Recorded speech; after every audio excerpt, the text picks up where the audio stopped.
And today we have a very special guest, James Rivera of the Horror Show podcast. Yeah, I run a Ghostman and Rivera's Horror Show podcast. It's a horror movie themed podcast that I co-host with Michael Pickle.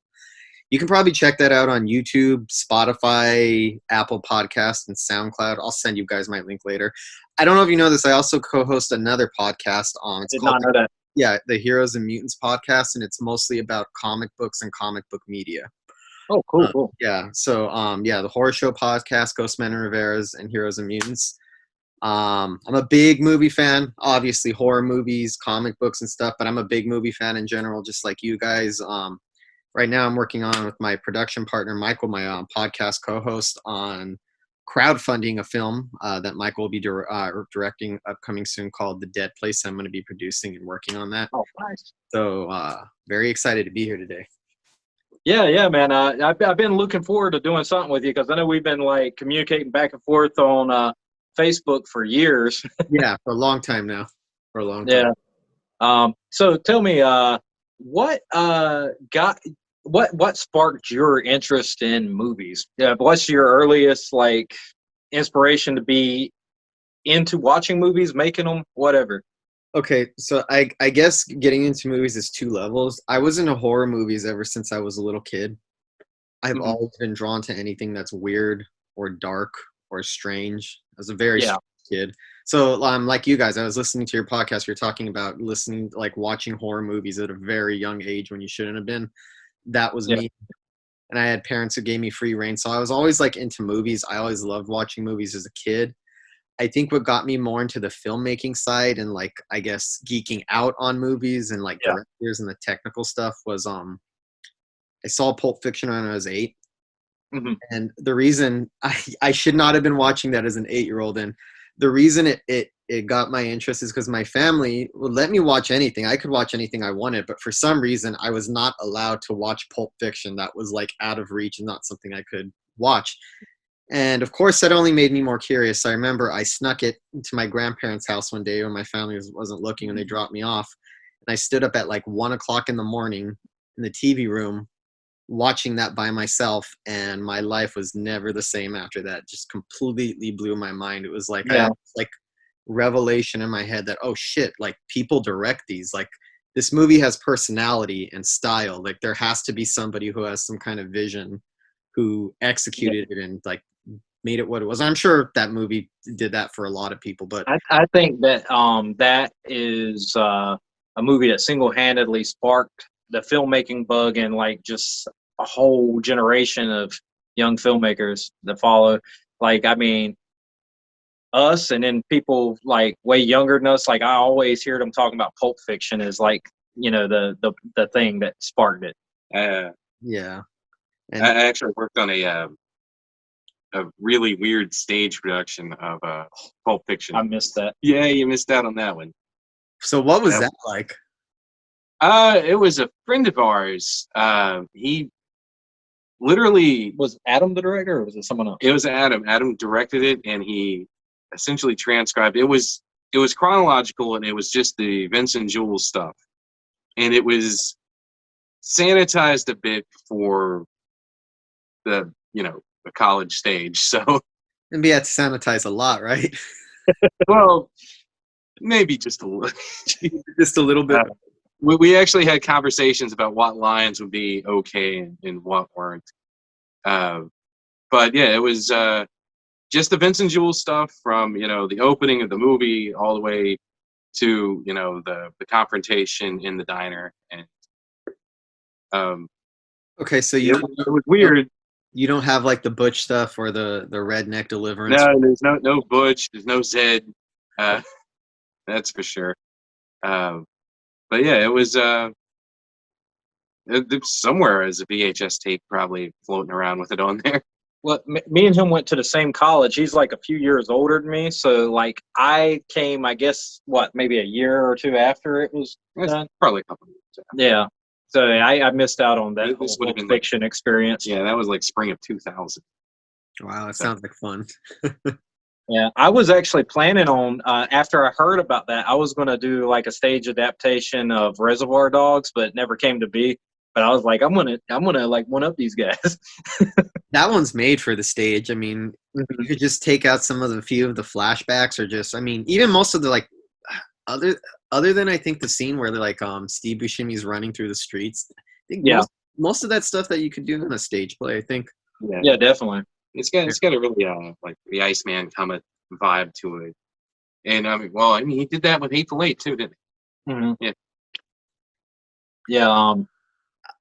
I wanted to mention something because I listened to your last Go ahead. episode.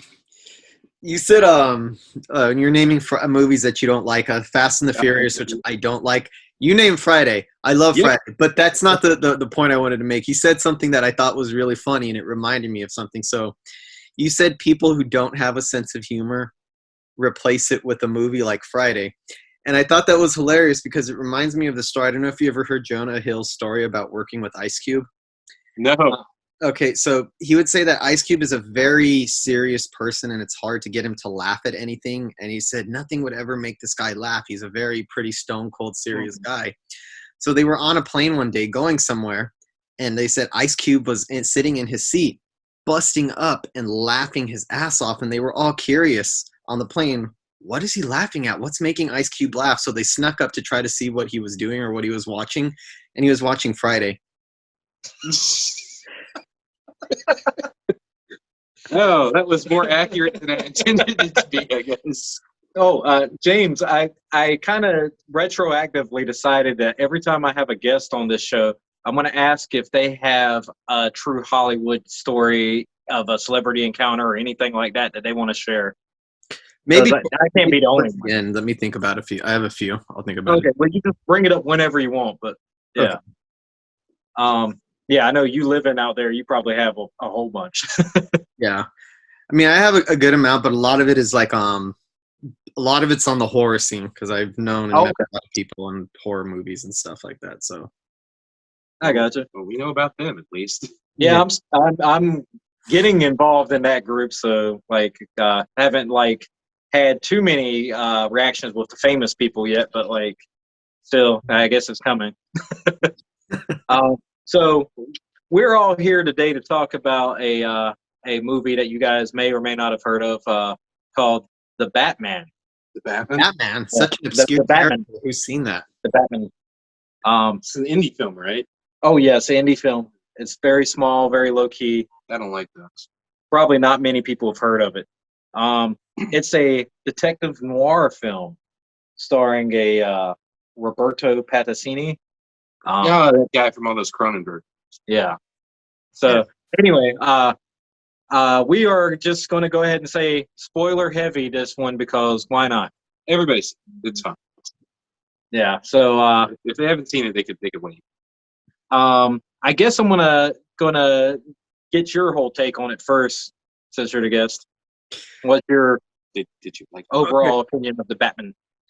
Well, I mean, I feel like I have a lot of opinions on this movie because, for one, I love this as a film. I think this is a great film. I'm also a comic book geek, particularly Batman. Batman is my favorite character, and I think it goes back to the horror movie connection and always being drawn to dark things. When I was a kid, I used to obsess over horror movies and Batman. Batman the animated series, the 90s animated series, like a big part of my childhood and got my comic books. Yeah. And of course, I love the Tim Burton ones with Michael Keaton, followed them through the years.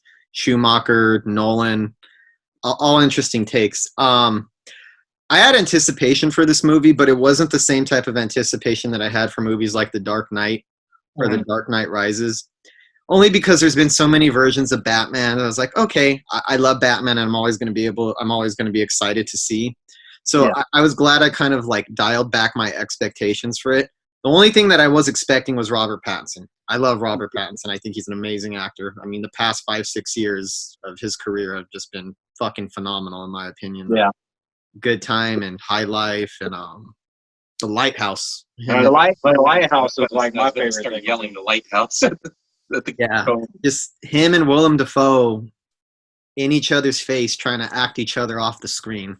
Loved it. I was blown away by how much I loved it. This is now my favorite Batman movie, and by extension, just because Batman's my favorite character. it's going to end up being my favorite superhero movie. And I've seen it twice now, and I'm going to see it another time with a group of friends later in the sometime. I've like, only seen it once so far, but okay, it I gets gotta see better it on the again. second viewing. I think I loved it. This is everything that I'd ever wanted out of a Batman story. Like, I think a lot of Batman fans complain that the movies don't put enough detective work into it and kind of like de-emphasize that aspect that's so crucial to the character, and I think this pumps it up. And I think Yeah. that really works really well with like the film noir feel that they gave this movie. It, like, obviously it's influenced by stuff like Chinatown, then a lot of David Fincher influence, that grimy Yeah. serial Yeah. killer mystery aspect. But it felt like me to the most faithful version of the comic books, which would be enough to make me satisfied. But then the filmmaking and the acting and the production design and the cinematography and the script, I thought it was all fucking spectacular. It blew me away. I've always been a Dark Knight stan. I love that movie. I never thought it would be surpassed for me as a Batman movie. This gets closer to what it is, and I think it has fewer flaws than the Dark Knight does. Yeah, Loved completely it. agree. Amazing. I remember, like, as soon as I got finished with the movie, I like texted him pretty much immediately. I'm like, "This is my favorite Batman movie I've ever seen." Mm-hmm. And I think one thing that amazes me is seeing online people say that they don't like it or that it's boring, or I just don't understand it. It does it like somebody, whenever I wrote down that it was my favorite Batman movie, one of my old friends reacted with an angry face, and I'm like, I don't get it. I don't get the very small group of people that hate it. I mean, Like, I think every movie's gonna have its haters, and I also think that, like, and I have like mixed feelings with this, and I have to confront this sometimes with like hosting a superhero podcast. I yeah, love comic books, but I also think as a film fan that the movies don't live up often to their full potential to how comic books are, especially. And look, that's I definitely like true. the MCU movies. They're good and they're fun, and I like the storytelling and the humor and everything, but they don't put enough emphasis on the filmmaking. It's a very depersonalized style. Yeah. Everything is Yeah, crisp, that's true. clear, Everything, professionally shot. yeah, it's flat. Everything is over sharp. Everything's over lit. Part of me wonders if there's going to be a little bit more emphasis, being that Sam Raimi is doing Doctor Strange too. I And don't know. that's going to be like a bellwether for me to see what happens, because it seems to me they want to get these visionary filmmakers into these Marvel films, which I understand because that's what these characters deserve. They're great pieces of mythology. But then when they get there, they grind the filmmaker's personality and style all out of it to the point where, like, Yeah, well, why did you hire this person to direct it anyway if it's going to look just like every other movie? Like, I had fun with yeah, Spider-Man No Way Home. I like that movie a lot. yeah. One thing I can't say is the visuals don't really do much for me. I like the storytelling. I like Peter Parker's story arc. I like seeing them all together. The villains were fun, but I can't say much about the filmmaking because it's all done in this very flat way where everything looks the same.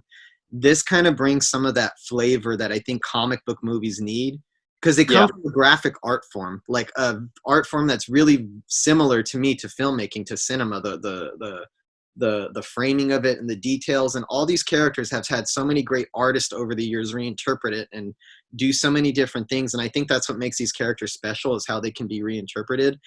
And I don't think you see enough of that in the movie, the level of the level of artistry that should be applied. And I hope that something like this, and it is becoming a success, and it's probably going to break $1 billion at this point from what I'm reading.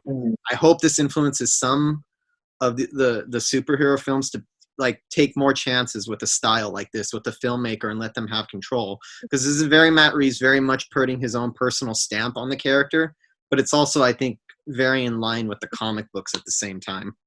I definitely agree. Yeah, I'm completely like because I said that about James Gunn with MCU, and like he's probably one of the few directors that's been allowed to, with the Guardians movies, to do a bit more. Agree 100%. And I think that's why Guardians of the Galaxy is probably the standout MCU film to me, especially in terms of like visuals. So yeah, I agree with that. But you even watch, like, the Suicide Squad and Peacemaker, where you could tell everything, like all the restrictions were taken off of him. It's like, oh, so even him, he gets kind of a bit watered down to an extent. Yeah. Going through that machine, and then he still probably pulled out, like, I guess the best two as far as like the best property that actually feels like its own thing. But like, And yeah, I've felt like that with those for a while. I loved what he did with that Peacemaker show. I had so much fun with that. I thought it was like humor, heart, and style. And this is where I think Marvel Comics has kind of ruled like the cinematic superhero scene for the past 10, 12 years. And I like their movies. And I think what they do is they have this formula where they all make sure that nothing ever deviates too much from it. And I get it. It's a formula that works. It ensures, and I don't know how you feel. I mean, everybody has different feelings, but like a movie like Batman versus Superman, which is not studio produced. I mean, it is studio produced, but they let the filmmaker have its own unique style. Yeah. Like, I guess they kind of save themselves from financial disasters like that by kind of like pressing the artist's vision out of it a little bit.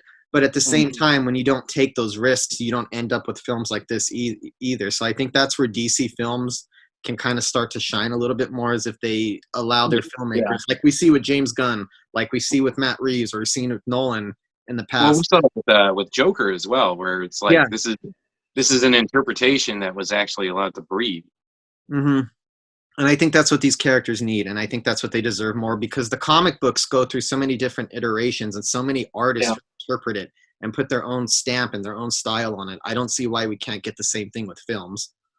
And I also like that this movie, and I hate to say it feels smaller, but like it's not this huge, humongous like action piece of a movie. It's like a smaller detective story.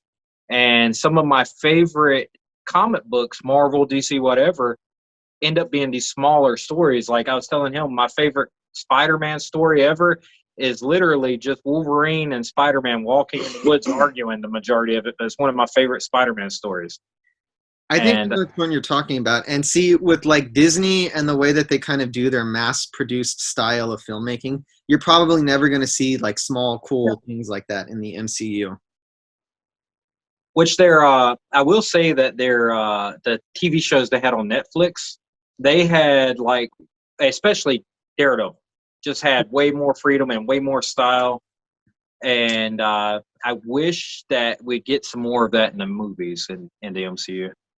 Yeah, I would like to see more of that, but I hope this sets off a trend. And what's interesting is these movies have become so overblown, and what blows my mind about them is the plots can seem like so similar, but when you read the actual comic books, there's more variation in the storytelling than the movies actually lead you on to believe.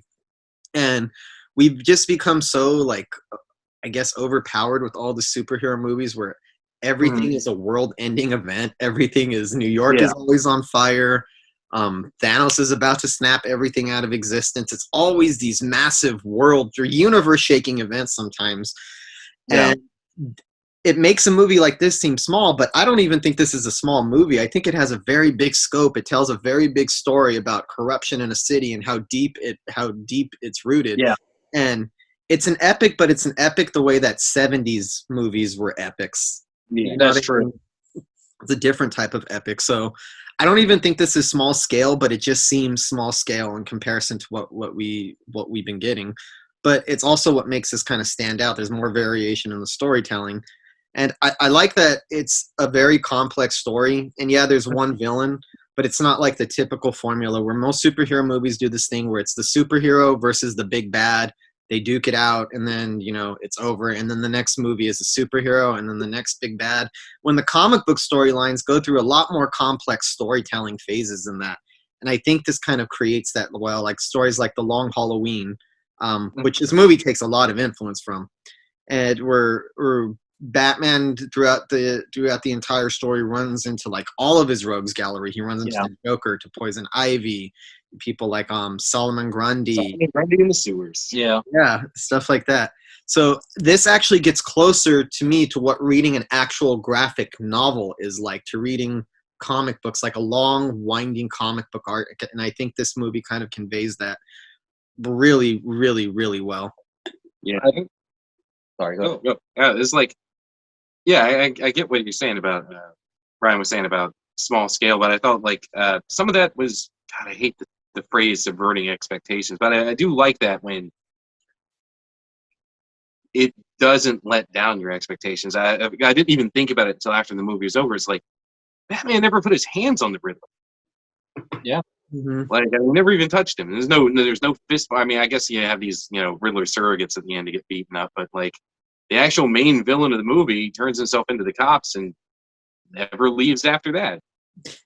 And I kind of like that. I think what appeals to me about Batman and his villains is like the psychology of his villains. They're not like world dominating villains, and a lot of them are not really physical threats. They're intellectual threats, and that's where the detective aspect comes into play. Where the Riddler, he's pretty pathetic when you actually see him. He gives off really pathetic incel vibes. At least that's what I got off of him. But he's intelligent and he's cunning and he challenges Batman in a different way. And I think that's what separates him from most superheroes. Like, yeah, he's a badass. He beats the fuck out of people. That's a big part of Batman. But a lot of it is intellect, problem solving, a lot of like detective work, the grunt work. I kind of really appreciate that. And I like this interpretation of the Riddler. Strays a little bit from the comics, but in a way that I think It strays a lot, but I mean, it works. Yeah. Well, to me, I think I'd mentioned it to you that I think it combines the Riddler with aspects of Hush and then inspirations from the real Zodiac Killer, and that's kind of what this is. In John Doe from Seven. In John Doe from Seven, yeah. Yeah. But I mean, that's the thing is that sometimes a lot of comic book fans, they have these like weird complaints that they're not exactly like the comic books when they make movies. I'm like, yeah, because it's not a comic book, it's live action, and what works in one medium might not really translate all that well to a different medium, so you got to modify it. And you also have to filter it through the vision of whoever the artist is, so I think it's a good thing that there's like a different spin on it. Plus, I think of this stuff as mythology. Mythology is constantly getting rewritten, reinterpreted by different storytellers and artists, so I think it's okay to have variations on these characters. It's kind of what makes them so durable and why they last so long. And I think Batman, more than probably any other comic book character, has been reinvented over and over. I mean, you got like the 60s campy TV version. You got like, Frank Miller, like Clint Eastwood Batman. Yeah. You got the Keaton, Crazy. unhinged Bruce Wayne. Oh, I love Michael Keaton's I Batman. do too. He's my favorite Batman, actually. He's my second favorite Batman now, but he was my favorite Batman for a long time. I know a lot of people don't like the viciousness, but I'm sorry. I laugh. I get a kick out of every time I watch Batman Returns and the devil with like the flamethrower starts like blowing flames and he's just like staring at him. Then very calmly, he just turns the Batmobile around, lights him on fire and drives off. That shit's funny to me. I understand that some Batman fans don't appreciate that, but I can see the humor and the unhinged quality. The big dude that he straps the bomb to, he gives him that smile. Yeah. I would have blown back out. Yeah, I think Michael Keaton had good eyes for Batman, the kind of like intensity that you could believe. He doesn't look very physically imposing, but you believe that he guys do a lot of the heavy lifting. Yeah. You believe that he's crazy enough to go out there and put on a bat suit and go out and do what he does. He sells it. And he has a great Batman voice, too. Him and Robert Pattinson both nailed Batman voices. Which that was one of my pleasant surprises watching this, because you didn't hear a lot of him in the trailers. And it was like, oh, thank God we're not in processed bear growl territory anymore. Mm-hmm. Well, I was pitching to you my idea for a Ryan Gosling-led Batman movie for the longest, and I was telling you what I wanted the voice to be like. And what's funny is this Pattinson movie got very close to the voice I wanted. I'll give you that. It did do that. You know what's funny? I never would have pictured Ryan Gosling for the role, but Robert Pattinson and Ryan Gosling are both kind of similar actors who I think their careers have gone on a similar trajectory. They're kind of at first identified with these like romantic ones, Twilight, the other one's The Notebook, like pretty boys that go into these movies. But as you see, as their career goes on, they take on really interesting projects and prove to you that they're damn good actors. They're really good actors. But yeah, I could totally see Ryan Gosling pulling off this kind of Batman. Yeah, well, the direction I wanted to go with that Batman's actually more toward the 70s Batman, where he's an adventurer type character. And so it would have been totally different than this still. But would have had like the League of Shadows and Ra's al Ghul in it. I was actually thinking the first movie, if I could, obviously this is if everything aligned and I could do this, would be the Court of Owls for the first movie.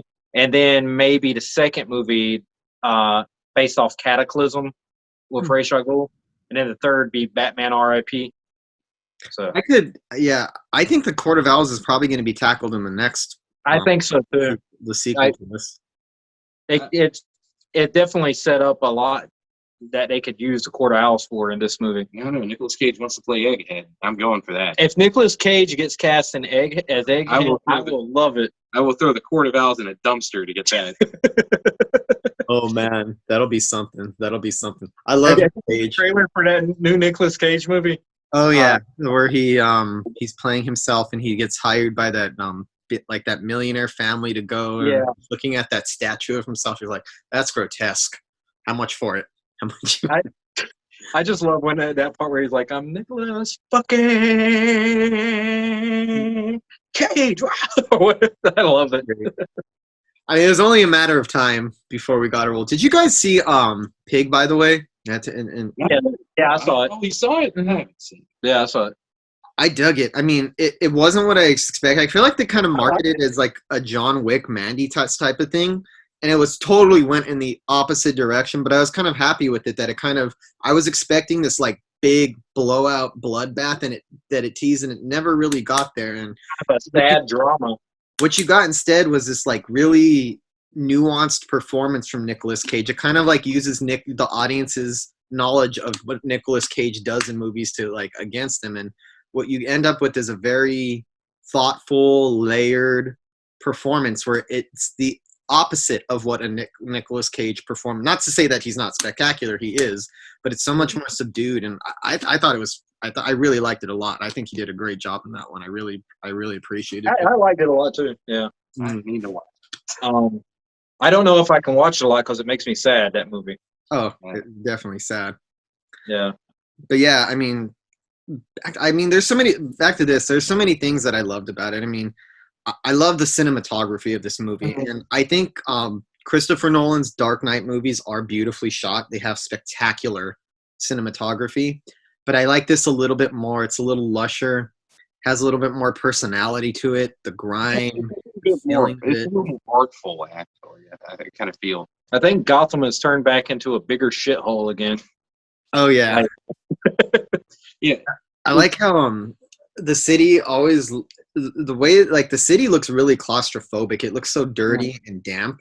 And I like the way that they shoot it because it's always raining, so that makes it feel more cramped. But if you notice, they always shoot it from angles where you can't really see the skyline. Like, the buildings are choking the sky. Like, you get the feeling that it's a very oppressive city that feels it's from the point of view of the citizens. Well, yeah.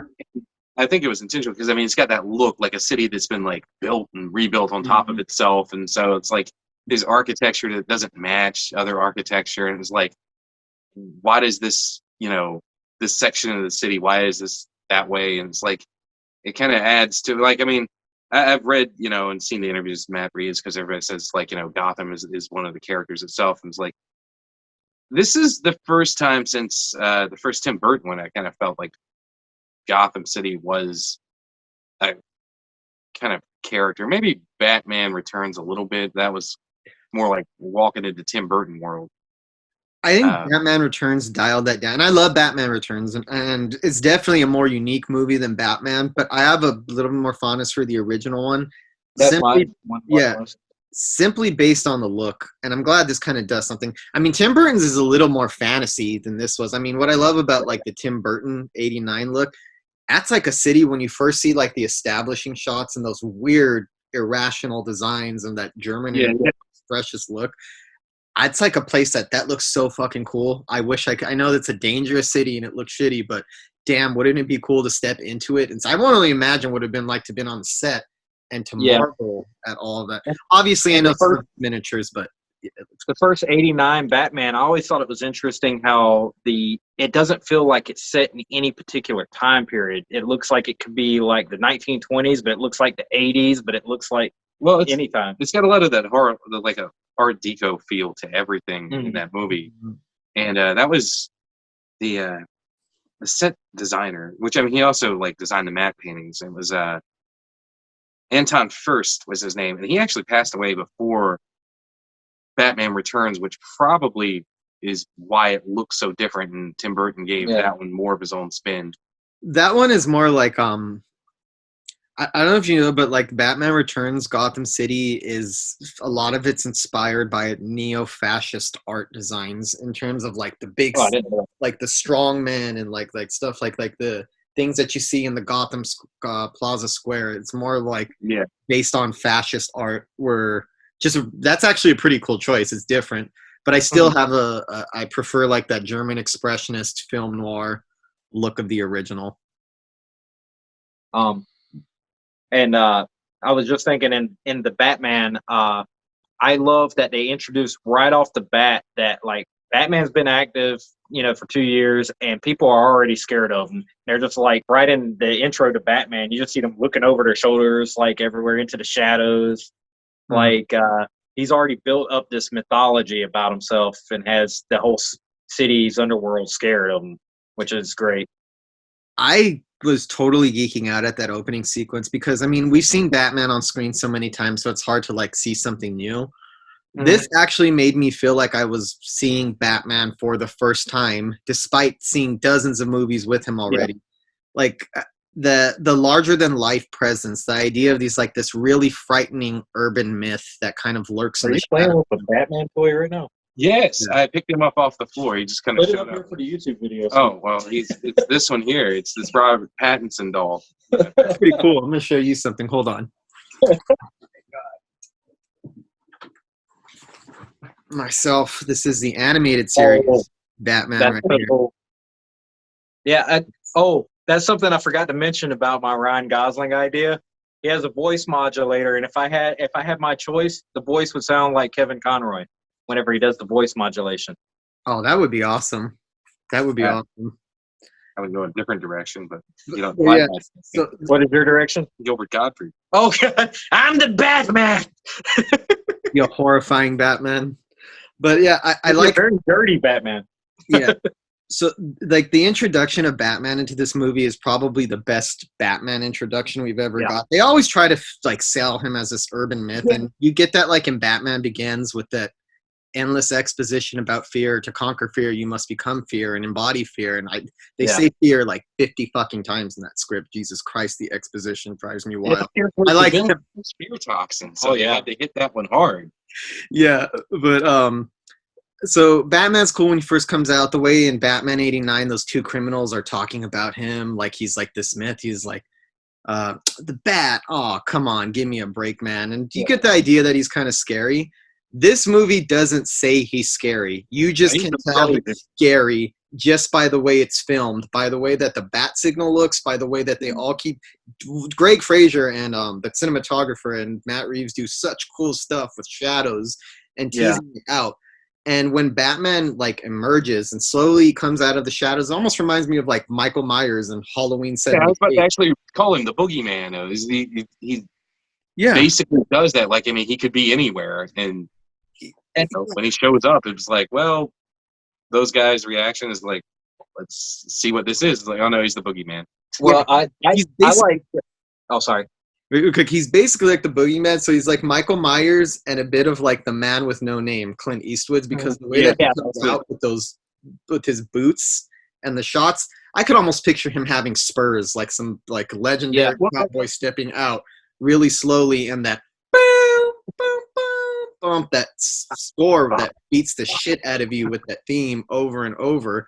That when he finally came out and emerged, I felt like such a stupid nerd because I sat there with goosebumps. One of my friends, who's also a big Batman fan, his jaw was dropped. And it felt like the first time I was actually seeing Batman on screen. Not the Hollywood Batman, but actually Batman stepping out of the shadows. And, oh, man, I loved it, man. So cinematic and so well shot. I totally geeked out over that whole thing. The boots, all of it. Which, I mean, you brought up Eastwood, and it's like I haven't seen anybody mention that too much. But it's like I got a lot of Eastwood vibes from his performance, like somewhere between The Man with No Name and Dirty Harry, like the sequence in the police station where he's just like accuses this one cop of being dirty. It's like there's Harry Callahan, and I swear I feel like they put like a jingle in the sound mix when he's walking up on the Penguin's wrecked car, where his footsteps are like louder than they should be. I think I heard that too. You know, I'm gonna actually go see it again. I probably tomorrow night with some friends, mix of friends. Half of them have seen it already, the other half haven't. But I'm gonna actually pay attention to that during that one scene. The way that's framed. I mean, it was already in the Yeah, trailer. that's great. Yeah. But even seeing it in context, it's still so cool. Like almost every frame of this movie looks like you could take it and hang it up as a painting on your wall. The Batman walking slow. And I love that he walks slow, and I love that kind of like legendary cowboy influence. It's like so I would say he's like Michael Myers with crossed with the Man with No Name, and you kind of get close. Strikes me as not being afraid of like these situations either. He's like so calm throughout the vast majority of it until he tries to jump off a building, but everywhere else he's calm, and like I love it. And I was going to say earlier, there's the scene where he first goes into Penguin's Club, the Iceberg Lounge, and he's just beating up people and everything. It reminded me of Batman the Animated Series, specifically the crossover Superman Batman episode where he goes into a club and is just gets in there. He's like, doesn't care. He's just like, yeah, I'm gonna be seen. That's the 3-part episode from Superman the Animated Series where they crossed over the world's finest 3-part episode. Yeah, that's the one, and that's what this reminded me of. It reminded me of that part of it. We haven't talked about anybody else in this movie. There's other people in this movie. Oh, yeah, there are other people. There are? I think that kind of speaks to why this is a great Batman movie, the fact that we haven't gotten to it. I love Michael Keaton. I think for me, Robert Pattinson is the one who most nails Batman, but before it was Michael Keaton.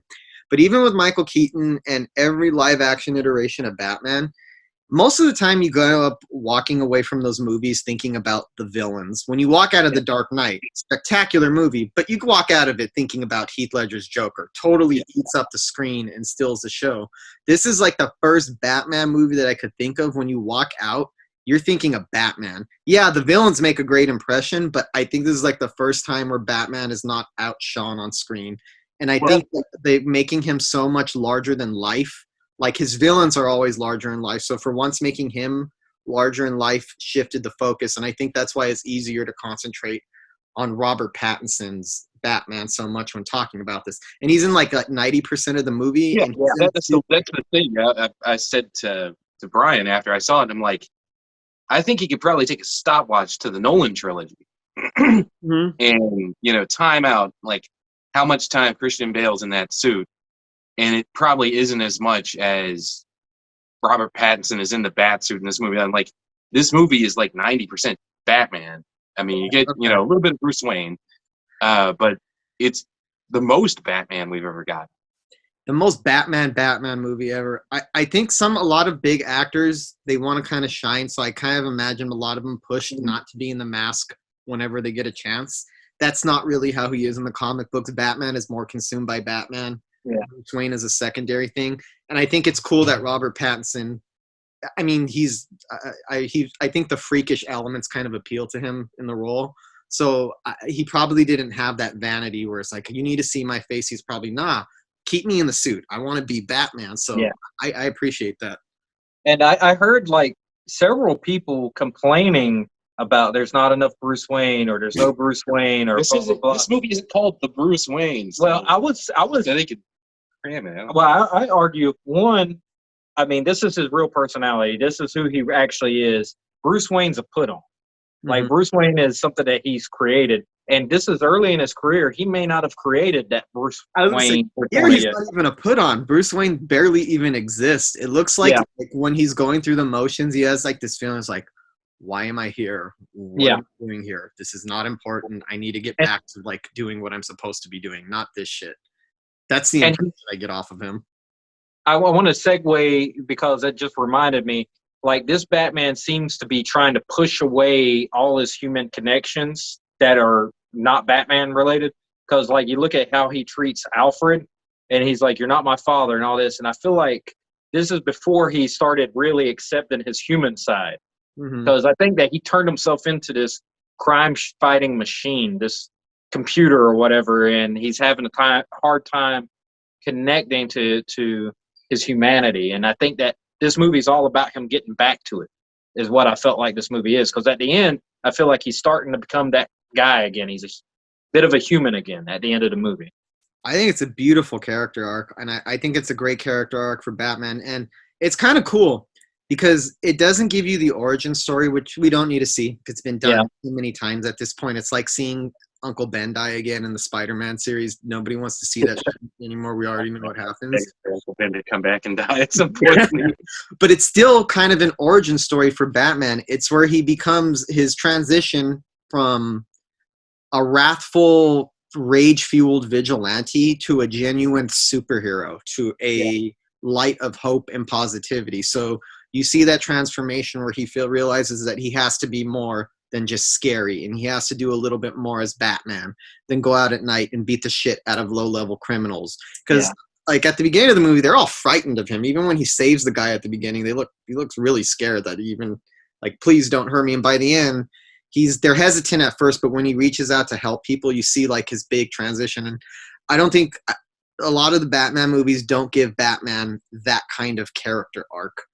And also, this Batman doesn't seem to really care at all about petty crime, because like you hear Catwoman straight up talking about, we can go rob banks and all this, and he's just like, but they don't even care that she's doing this criminal activities. If it's not murder or something like that, he don't care. He's just giving Catwoman a free pass. Well, yeah, maybe he is. Like if I saw Zoe Kravitz, I'd give her a free pass. If it was another cat burglar, he'd just beat the hell out of him. Oh man, property. You know that part where he's being a little bit of a pervy creep when he's watching her? I'm pretty sure that was illegal. That scene where he's watching Selena Everything he does is illegal. Yeah. Well, I mean, that's something Batman does anyway. I know, but I think that Robert Pattinson leans into like the freak elements of Batman a little bit. Yeah. So I think having Robert Pattinson, and of course what I associate with him on screen, he's always these really intense, neurotic characters. When he's watching her, I was thinking, fucking peeping Tom, watching her change. Yeah. But like you could see when she changes into her leather outfit, you see a little sparkle in his eyes. It's very subtle. It's almost thinking like, oh, she's a freak. She's like me. Like you could see just that little spark of excitement in his eyes. That's making me segue into something that I think was one of the strengths of Robert Pattinson's performance. I think that his eyes, what he does with them, is subtle, but like it's so nuanced in a way that I've not seen in a Batman performance before. Oh man, that's why. We were talking spoilers, aren't we? Yeah. Towards the end, when he's, I guess he's technically interrogating the Riddler, but the Riddler's basically spilling his entire plan. But when he's doing his whole Bruce Wayne, it's like, and you see his eyes, like, oh man, what am I gonna do? Am I gonna have to kill this guy? And like, I mean, you can see him like the gears turning, and his eyes are darting around. It actually reminded me intelligence. He projects intelligence. You could definitely see that this is a thinking Batman. Yeah, but you see the nerves behind it too. In that one scene, it reminded me of Pacino in The Godfather, where it's like, am I going to have to do this? Yeah. Or what am I going to do if this guy knows that I'm Bruce Wayne? And then, the look of relief. Like, I mean, I don't think he does anything physically other than with his eyes when he's like, I didn't get Bruce Wayne. It's like, oh, he has no idea. And it's such a subtle shift too, because he really doesn't do that much with his eyes, but you could see the relief, even though on the surface his facial expression looks the same. It kind of reminds me a little bit of like Hans Landa in Inglourious Bastards. Yeah. He looks happy at that moment, and 1 second to the next, he looks normal, and then he goes from menacing, and you can't even see how his eyes have shifted. It looks like he has the same facial expression, but something there shifted, and I don't think we've ever gotten that level of performance, like you said, in the Batman role. And I'm surprised, like to get to that level, to be masked up like that and still be able to convey that, I think takes real talent, real gifts as an actor to be able to pull that off and to be hidden where only your chin and then your eyes, you only see your eyes and like your chin, like so. And not even with the being covered, but subtle acting, in my opinion, because I act too, but subtlety is way harder than being over the top, in my opinion. Mm-hmm. Like, or at least it is for me. You can just ask George Clooney. Well, George Clooney, like, he acts like this. Not in that bat suit, he did. I freeze. I'm Batman. I'm I was always surprised. Like, I mean, even then, the joke was like that dude just bobbles his head all the time. And when he was cast as Batman, I'm like, what's he gonna do? The He's bobblehead gonna break Batman. that suit.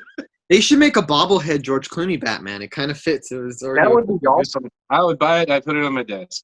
Just a bobblehead George Clooney in general. I mean, yeah, it'd be a great. bobblehead.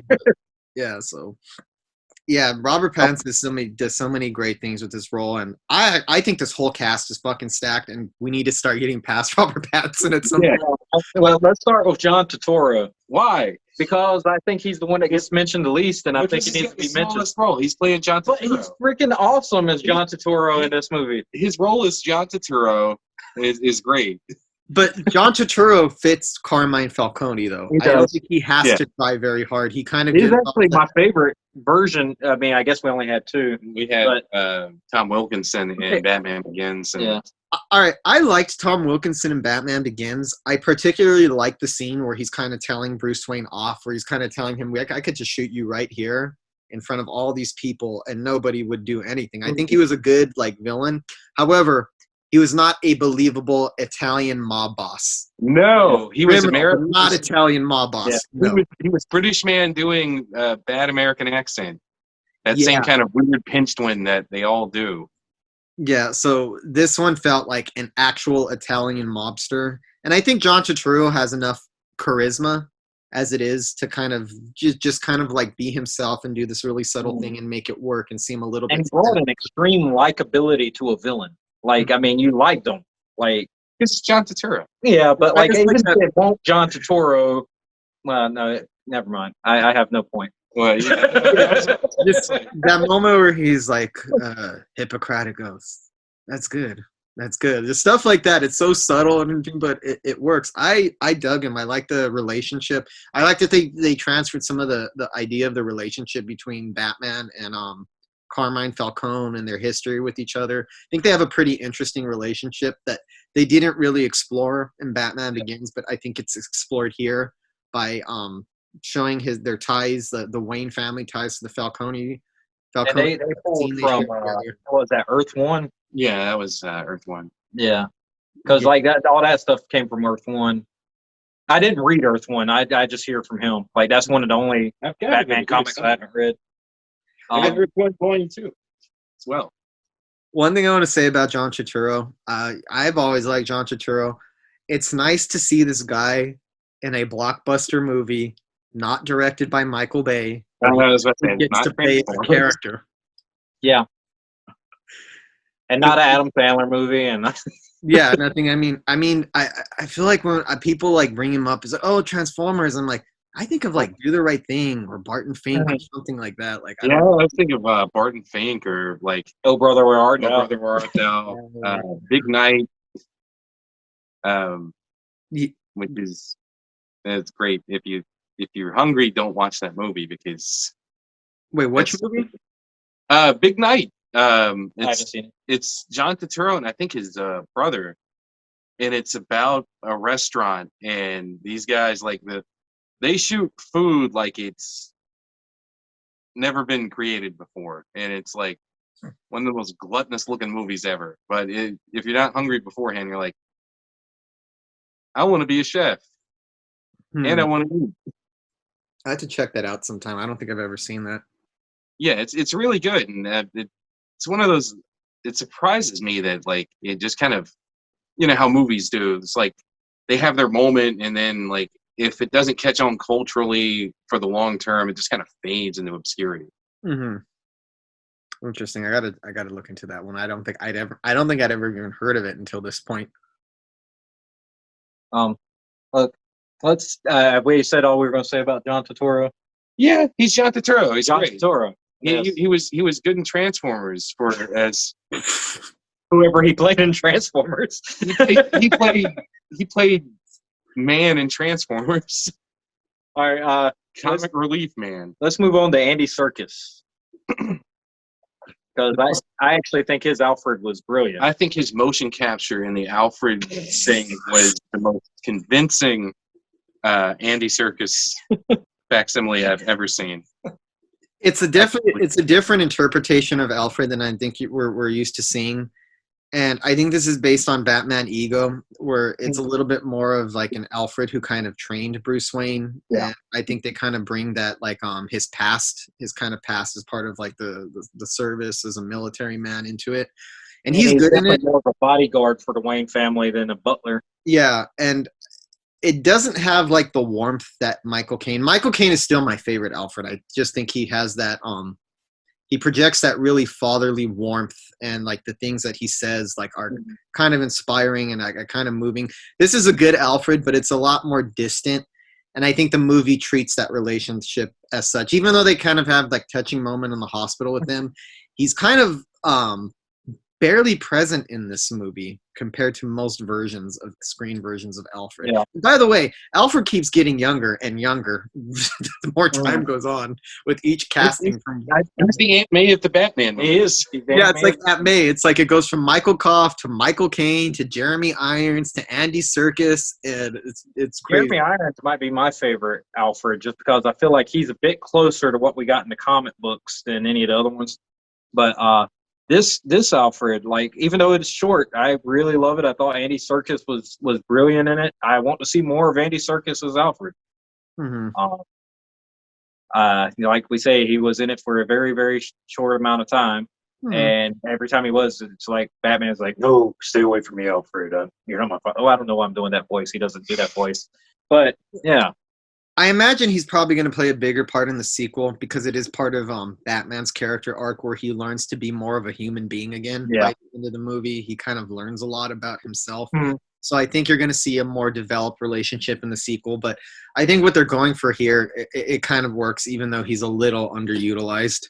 Yeah. Let's see. Who should we go to next? I guess Catwoman. Zoe Kravitz. Who is like currently my favorite actress. So there we are with that. You're simping for her? Yeah. Yes, he is. Hard. I think I had a conversation with you. I'm like, how crazy is it that as beautiful as her mother is, she surpassed her? Like, it's insane. Mm-hmm. Like, I don't understand it. But I'm going to get off of her looks and talk about her acting ability. I think that her Catwoman was brilliant. I think that it was very similar to the interpretation in Dark Knight Rises, but with far more humanity than the Anne Hathaway one. Like, this is a very, very human Catwoman where, the Anne Hathaway one's kind of cut off, feeling like she feels like she's put up this wall. This Catwoman, I feel like her role in the movie is connecting to Batman's human side. Mm. That's kind of what I got from it. She's like appealing to his humanity, and he's like, I didn't know I had humanity. Yeah. Where did that come from? Well, Jared, what did you think of Zoe Kravitz in the movie, Jared? I thought she was good. It was like we've said before. It's like it was a comic book interpretation, but it was different than the ones we've seen in the movies before. Definitely different than Michelle Pfeiffer. Definitely different than Anne Hathaway. And it's one of those where it's like, I don't think she's bad. I think she's good. But she's not overly memorable, more so than just being kind of a vessel for, Batman's humanity coming back to him. Well, the only reason she's not overly memorable is because Batman's so Batman in this movie. Yeah, nobody outshines that. Nobody, like, the movie doesn't allow anybody to outshine Batman in this movie. No. Even the way that it's made doesn't allow it. But I like Zoe Kravitz in the role a lot. I think she brings a lot. I think she brings some good humanity to it, like you said, as a contrast from Anne Hathaway. I liked Anne Hathaway as Selena Kyle. I didn't like her as Catwoman. I didn't like that suit. As soon as she put it on, she looked like a little girl playing cosplay dress up. Well, I feel like they were drawing a little bit from the 60s the Julie Newmar costume, and you know what? Plugging Julie, like that's the thing. You're plugging an Adam West style character into the Christopher Nolan, the grounded realism of Christopher Nolan. It's such an awkward thing. I also think that there's more chemistry between Robert Pattinson and Zoe Kravitz than there is between Christian Bale and Anne Hathaway. Yeah. And that's more of a result of Christopher Nolan is not good, with female characters. He doesn't make good female characters, and I think it kind of comes through in Cat with that Selena Kyle. Whatever is good in that role is mostly because of what Anne Hathaway brings Yeah. to it. And I like Selena Kyle. But here, before that movie came out, one of my friends I used to work with at Universal, he was like really good friends with Juno Temple, and she was in the movie too. Holly? And she would talk, huh? She played Holly, yeah, right? she was Holly. Oh wow, I forgot she was in that. And she was talking to him, and this is way before the movie came out, and telling him just how hard she was training physically for that role. And he told me about this, and I'm like, oh man, she might be about to bring the thunder. And this is way before any, thing had really been seen. And like I heard everybody, Anne Hathaway, and I'm like, well, no, I think that she's actually going to kill this role. But no. It was underwhelming, but I don't really blame that on Anne Hathaway. I think it's the way. I think it's the movie. Yeah, it's the movie that's the problem. Because I could buy her a Selena Kyle and the elegance, and she rocks those suits when she's walking through the airport with that hat, stuff like that. That's my favorite parts. Yeah, I like her. I just don't think she's a good Catwoman once she suits up. I just stop caring when it reaches that point. Whereas Zoe Kravitz, I think that she's good as Selena Kyle and she's good as Catwoman. I think they have a more developed relationship, a more believable relationship. I think she has a better character arc. I think she's easier to care about. And she's just so much better than what Nolan was up to with that character. I would still have to give Michelle Pfeiffer, give it to her as my favorite. As much as that deviates from the source material, that's like a performance that is so strong. Oh, it's a great performance. Eats up the screen, like the intensity and how unhinged she becomes by the end of the movie, and her Catwoman introduction. It leaves such a strong impression. I think any actress is going to have a hard time competing with it, but you can't really compete with it because that version of Catwoman wouldn't really work in this universe anyway. Yeah. I think the only negative, which I've heard from one of Jared's kids too, is that the Catwoman mask is. Oh yeah, he hated that. Yeah, it's like she's just basically got a ski mask that's kind of looks a little cattish. Yeah, he's 11 years old, and on the car ride home, he was like, "I thought Catwoman was good, except for her stupid mask." Well, from what I understand, in the sequels and when they develop, she's going to get the goggles. So I guess she's not even Catwoman yet. That when you get to the sequels, they're going to start explicitly acknowledging her as like how Batman is on the screen, as the Catwoman, as like this character. The goggle look is my favorite look for her, I think. Yeah, so I think that's because we're getting like from what they described, this is like a proto Catwoman. Not quite there yet, but kind of getting there. But yeah, I could see that. It's not as memorable. She still looks better in the suit to me than Anne Hathaway did. So yeah. Well, I don't know. I'm on his side. I'm on James' side with this. I'm probably gonna be the lone vote for Anne Hathaway. Like you like Anne Hathaway's more? I'm slightly. Really? I think I just like that, and she was like a more over the top version of the character. That's true. More theatrical. Yeah. Which I mean, I get it. Like Zoe Kravitz kind of is a bit more human, and then she feels like an actual character rather than a caricature. Yeah, I could definitely get that. And I guess, like, for some reason, I guess Catwoman's one of those characters that hits me as like, yeah, just completely vamp it up. I don't care. That's why I like Michelle Pfeiffer's the most, because she just goes over the top as like this devouring sexual predator dominatrix type of thing that she had going on. But yeah. So who's next? We talk about there's some other characters. So let's go ahead with good old Jim Gordon. Well, what did you guys think first of Jeffrey Wright's performance in this? I think this is my favorite Jim Gordon. I Agreed. want to agree as well. As much as I love Gary Oldman, I think this is closer to how he's depicted in the comics by far. I enjoyed the fact that Gordon wasn't completely destroyed by life at this point. And the whole buddy cop dynamic he has with Batman is it was probably the source of maybe the only levity in the movie was between them. Yeah. Possibly. I mean, it's subtle humor, but it's there. It's not like dumb. I mean, that thumb drive part is funny. It's not like one-liners or anything, but it's kind of like they have a back and forth rapport. Like, I told you to pull your punches. It's like, I did. I also And like the part where good cop, bad cop routine later. And well, when he's trying to calm Batman down, whenever he's about to get in the fight with all he's like, "Calm down, the police." He's like, "Calm down, I got this, I got this." Like, I love that. I love how he gets a little aggressive with Batman in that scene. He kind of pushes him against. He's like, "What the hell are you doing, man? This ain't the way." Yeah, that's great. Like he kind of brings that, like, "Hey, I know I'm letting you on these scenes, but this is my job still. You can't fuck with me on that level. You need to have a little bit more respect if I'm going to be letting you onto crime scenes and doing shit like that." But I think my favorite Jim Gordon line is when Batman's like, "No guns. Hey, man, that's your thing." Like, his response. Yeah, I like that. But the thumb drive part, oh, this guy's hilarious. So yeah, he's yeah, and it's like I really loved and it's like when Jeffrey Wright was cast, I'm like, that seems right. Yeah. And I thought, he's gonna hit that, and I wasn't really expecting him to do it as well as he did. For a movie I was looking forward to, he was the biggest surprise as far as like to kind of hit the notes that I would have been looking for as like a fan of Batman, like actually doing the Jim Gordon character. Mm-hmm. I hate to say correctly because you can always interpret things, but like it felt like that was finally the character. Yeah. I was kind of shocked by his performance too. For one, I was convinced that nobody was going to top Gary Oldman's Commissioner Gordon.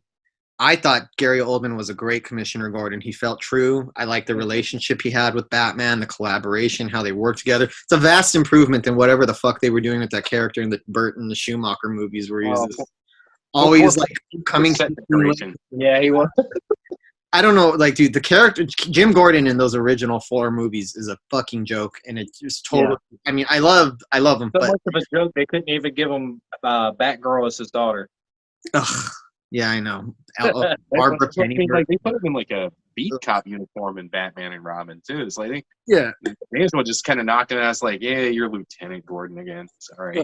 I kind of like the evolution of Jim Gordon on screen, because when I saw him in Batman Begins, I was like, yes. That's a lot more like it. He's got the look down. He's a competent cop. He has an actual relationship with Batman. They treat each other closer like equals.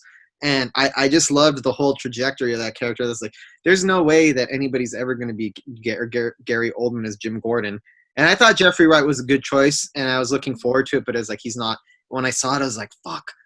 It's even a little bit better than Gary Oldman's. They get a little bit closer. Their relationship is even better than it was in the Nolan trilogy. And I thought they had a great kind of rapport and relationship here, but I think just the chemistry they have, the buddy cop elements that you have, good cop, bad cop, or what does the Penguin say? Good cop, batshit cop, or something like that. Good cop, batshit cop. I really bought their relationship. They're like that, like a Sherlock Holmes and Watson kind of like team together. You get the idea that they trust each other, that they're partners. And you also get the idea that something must have happened prior to the movie where Batman proved himself to Gordon. Like, because you're not just going to let this guy on the scene. So my assumption is that basically what happened in year 1 happened, that he saved his kid.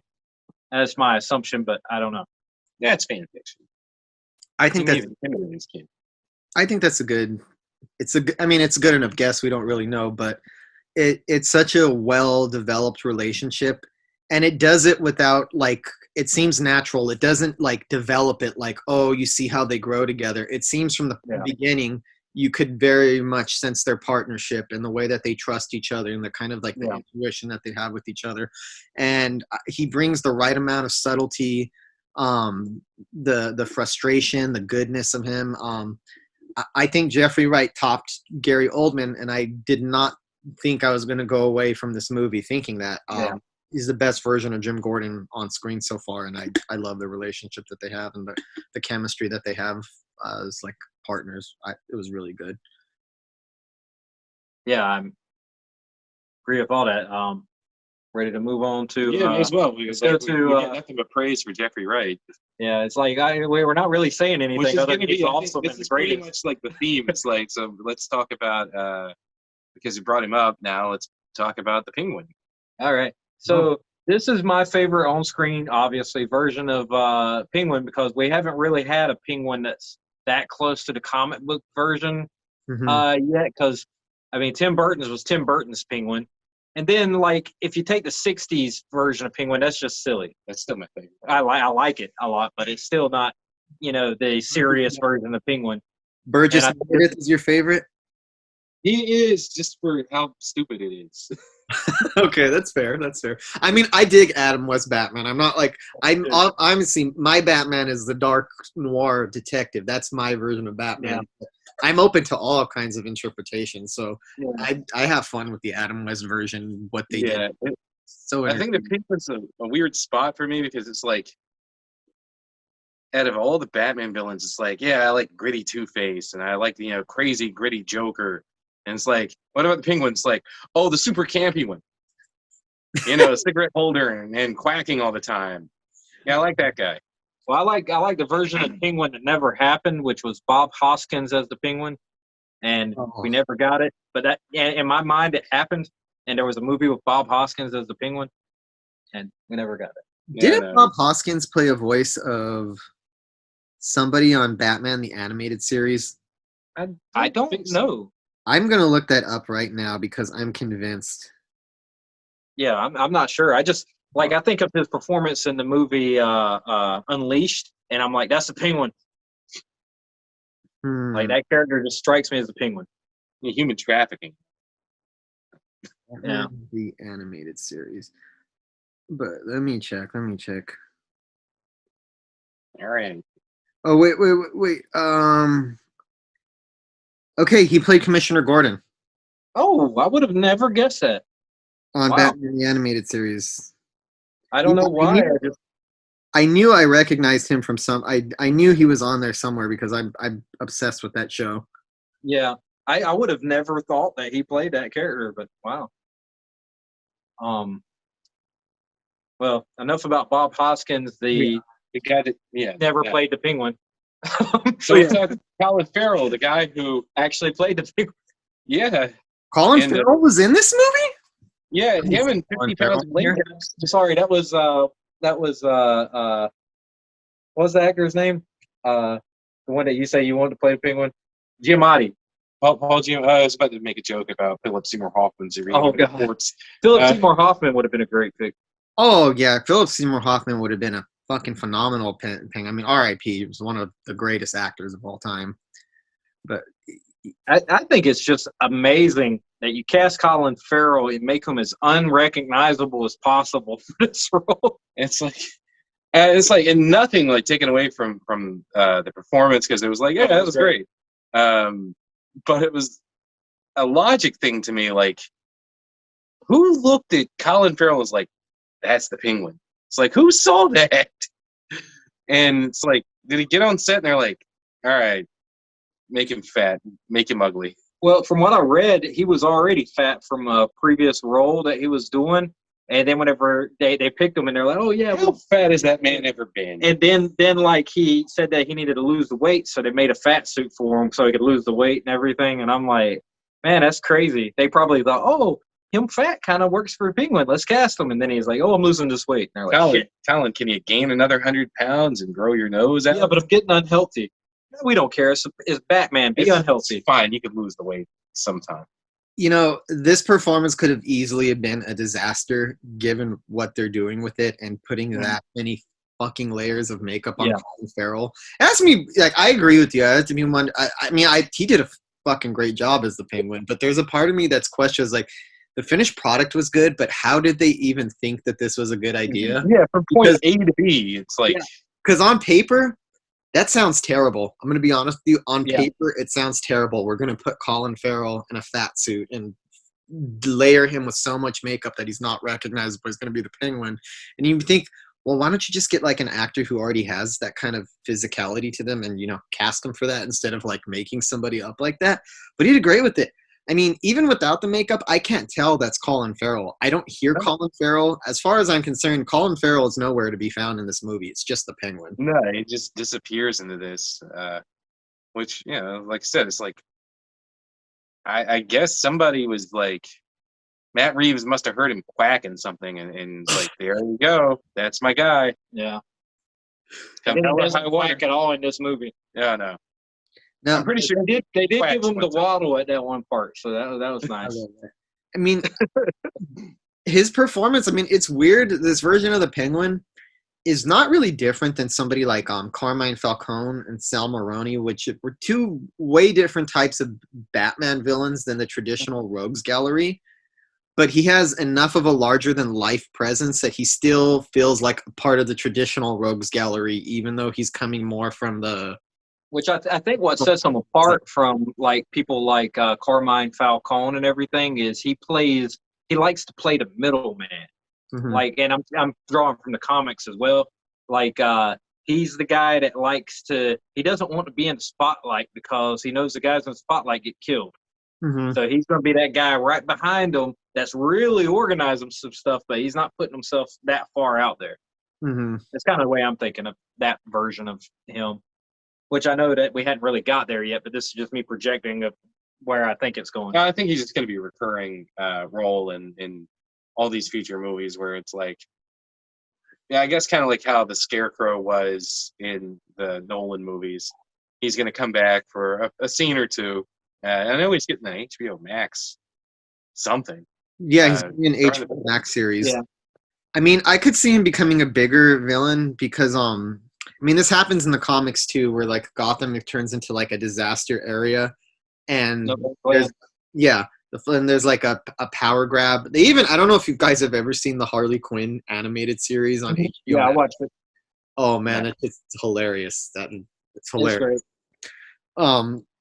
But I think he's going to play a bigger role in this than what Cillian Murphy's Scarecrow was doing in the Dark Knight trilogy. Yeah. He pops up for these goofy cameos there.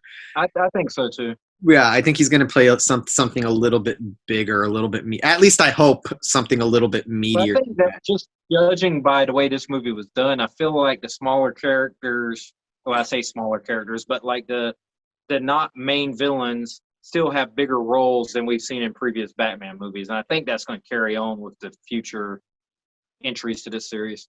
And it feels truer to Batman comic books anyway to do it that way.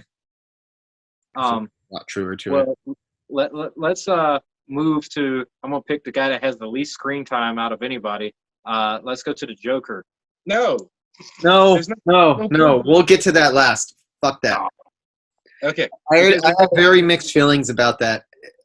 Okay, we'll go to that last. We're going to talk about the main villain. We got to talk about the Riddler. I thought we would save the best for last. Well, that was kind of what I was, but shut up. Yeah, all right. I'm going to say this, and if you guys want to go we're going to go with the Joker first. Apparently I'm being outvoted. It's 2-1. Right. No.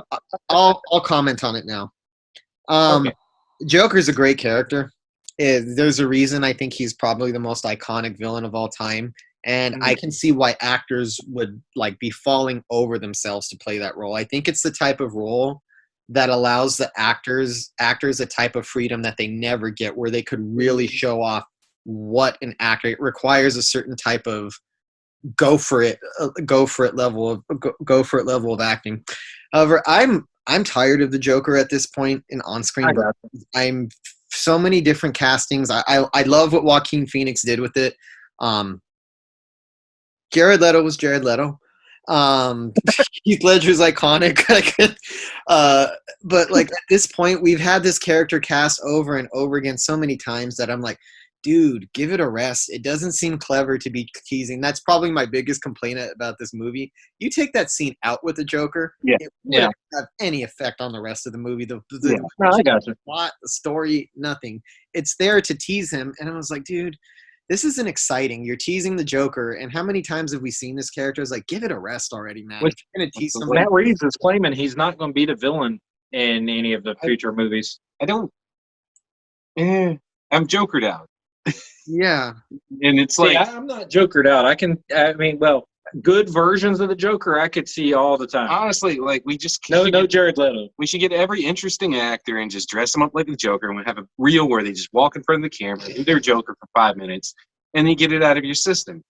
I didn't need that, and the fact that he was like, I can't see him anyway. I don't really care. Yeah. And it's like they could do whatever they want in the sequel. They could have like, oh wow, we're gonna reverse his colors and wear a green suit and have purple hair. And it's like, I don't care. I mean, We've had good Jokers. We had one bad Joker. You know, we know whoever's gonna do it, it's gonna be probably good. But you know, I like the casting. I mean, I'll say that Barry Keoghan. That's somebody who I never would have considered for the Joker. But when I started thinking back on the killing of a sacred deer, I was like, yeah, I guess that makes sense. So it's not a knock on him. I think that's a good casting choice. I And forgot that was him. yeah, My casting choice, if I ever did the Joker, is Lakeith Stanfield. Oh, he wants to do that role too. Yeah, but I wouldn't Interview. like. I know the version of the Joker he wants to play, and that's not the version I would have him play because he's wanting to do something like the Heath Ledger Joker, and I'm like, no, I see a very different version of Joker that's even more of a criminal mastermind than we've ever seen in these movies before, and that's who I want to play him because that dude's like his subtlety and his delivery of lines, I think would be something so different than what we've seen as the Joker. Have you guys seen Atlanta? Say that again. Atlanta, the show Atlanta. Oh, that's the reason why I say Okay, yeah. show. I love that show. Yeah, it's one of my favorites. Joker. But at the same time, dude, we've seen the Joker. Here's my thing: if they're gonna do the Joker in the series, this is what I would like. I feel like this should be a 4 or 5 movie series. If you want to do like a really rounded Batman, I think you have to do a little bit more of it than just a trilogy if you really want to explore. And especially they're talking about doing the Robin saga. I'm like, this has to be a quadrilogy or 4 or 5 movies. Or 5. 3 movies isn't going to be enough for what is a 5-part called? It's quintology. Quintology. It would be a quintology. But my thing is, if you're going to be the Joker, don't make him the main villain until the very last movie. Or wait till you or at all. Or I mean, but if you are, do like a death in the family a little on. Start away on the next Robin and get to it, but like wait till do it till towards the end. I feel I could wait to see, like by then it'll be like 6, 7, 8. I would do a Batman that's later in his career, and Joker is a key part of his past. That's the way I would go. Yeah, like because I'm personally, even though I love the Batman and it's my favorite Batman movie, I'm getting tired of this Batman at the beginning of his career. This is the first Maniac I ever beat the hell out of. He has a special place in my heart. Yeah. He beat the hell out of my foster son to death with a crowbar. Yeah. Yeah. So I want to see the Joker, but I think after like a few films, a certain amount of years are going to pass, and I'm like, okay, then it'll have been a long time since we've gotten a new Joker. Then it's okay. It's just right now we're too oversaturated. It's just give it a rest. We've seen you got 3 Jokers going at once. I can't do it. Yeah. So we had Jared Leto still reprise that last year in the Zack Snyder Justice League. We got Joaquin Phoenix, and they're still like, we'll do a sequel to this. Like, please don't. It was good as it was. It's too late. I still wish that movie would have had. Have you heard what the ending of the Joaquin Phoenix Joker was originally supposed to be? What? Like that, the part where he walks and sees Bruce on the street? He was supposed to like walk by, then turn around, shrug his shoulders, go back and then shoot Bruce, and then walk away.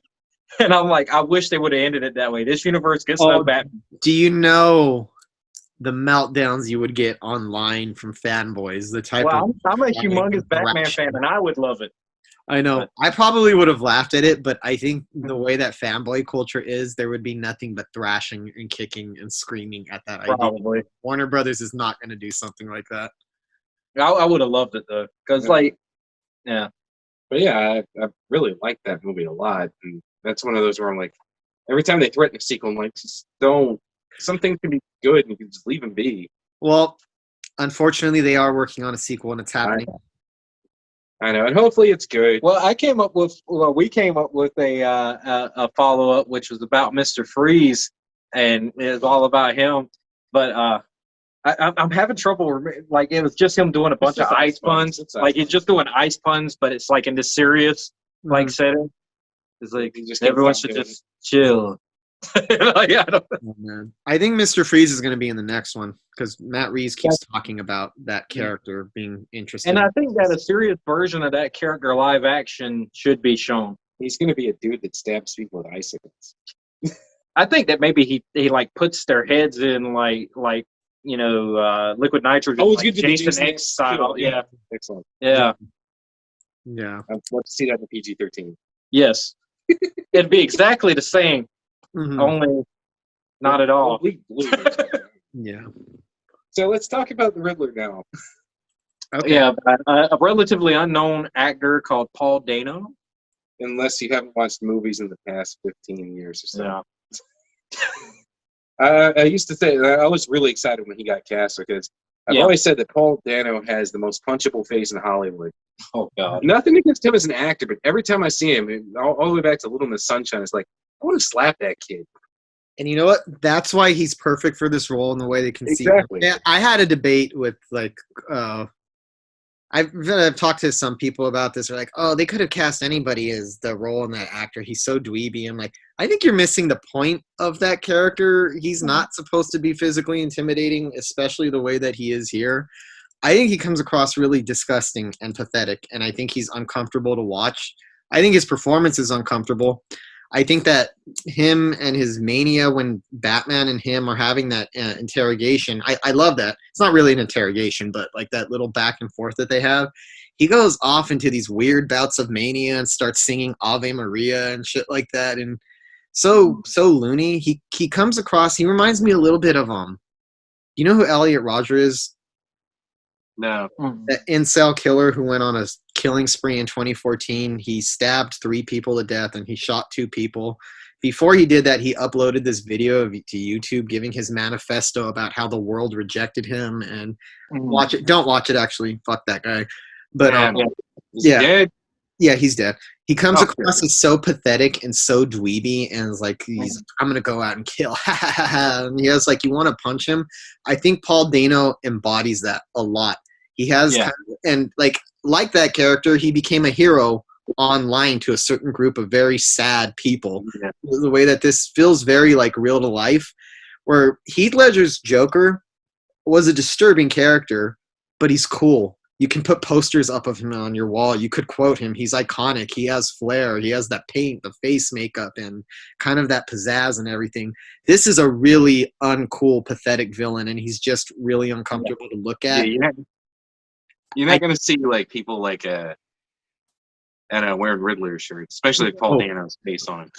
No, you're not going to be seeing Riddler shirts, but I think that's the brilliance of the performance is it takes like the romanticism of villains out of it and just shows you evil as it is. And a lot of the times people like this, or they're serial killers, incel shooters, are actually really sad, pathetic people that when you look at them, you would never believe that they actually pulled off what they pulled off. This really sad, desperate people who feel that society has tossed them away and rejected them. And that's not a take on the character that I think is going to fit well with everybody. I can see people not liking that or going to that level of realism. But I think that's what makes this villain. He's not as good as Heath Ledger's Joker. Like, I'm not saying that it's not as good, but it's a more disturbing performance because it's actually real and you're not going to end up quoting him or thinking he's cool in the end. He's not going to be this icon. Definitely not. And I think a lot of that does come from Paul Dano. I mean, as much as he's got his face covered and his voice and the physical mannerisms, and when you finally see the video at the end, it was like, there's the guy I want to see beaten to death with a bowling pin. Well, y'all talk about you're not going to quote him. I'm pretty sure I've been going around the past week just being like, Bruce Wayne. Okay, that's his one moment. That's his one moment. But it's not going to be like the Why So Serious, or you want to know how I got these scars, or like it's nothing going to be like Heath Ledger's Joker. And it kind of makes this a little bit more real world in terms of the threat and like the online people that he inspires. I like the performance. It's definitely different from what we see as comic book villains are. Comic book villains are usually cool. I love the way that his personality changes and lights up whenever he's dealing with his online followers. Like, he seems to be so happy and everything, but he's just this miserable piece of shit all the rest of the movie. Yeah.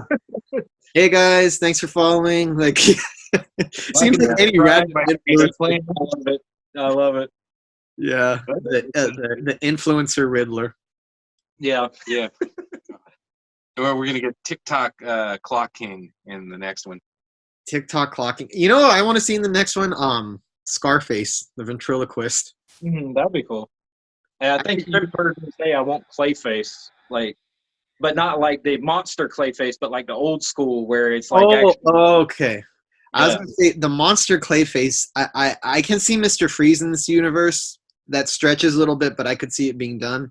The monster Clayface, I have a hard time. But that ain't gonna happen. But like the old school where he's actually wearing masks, and stuff, that would work. I think that would work too. Yeah. Yeah.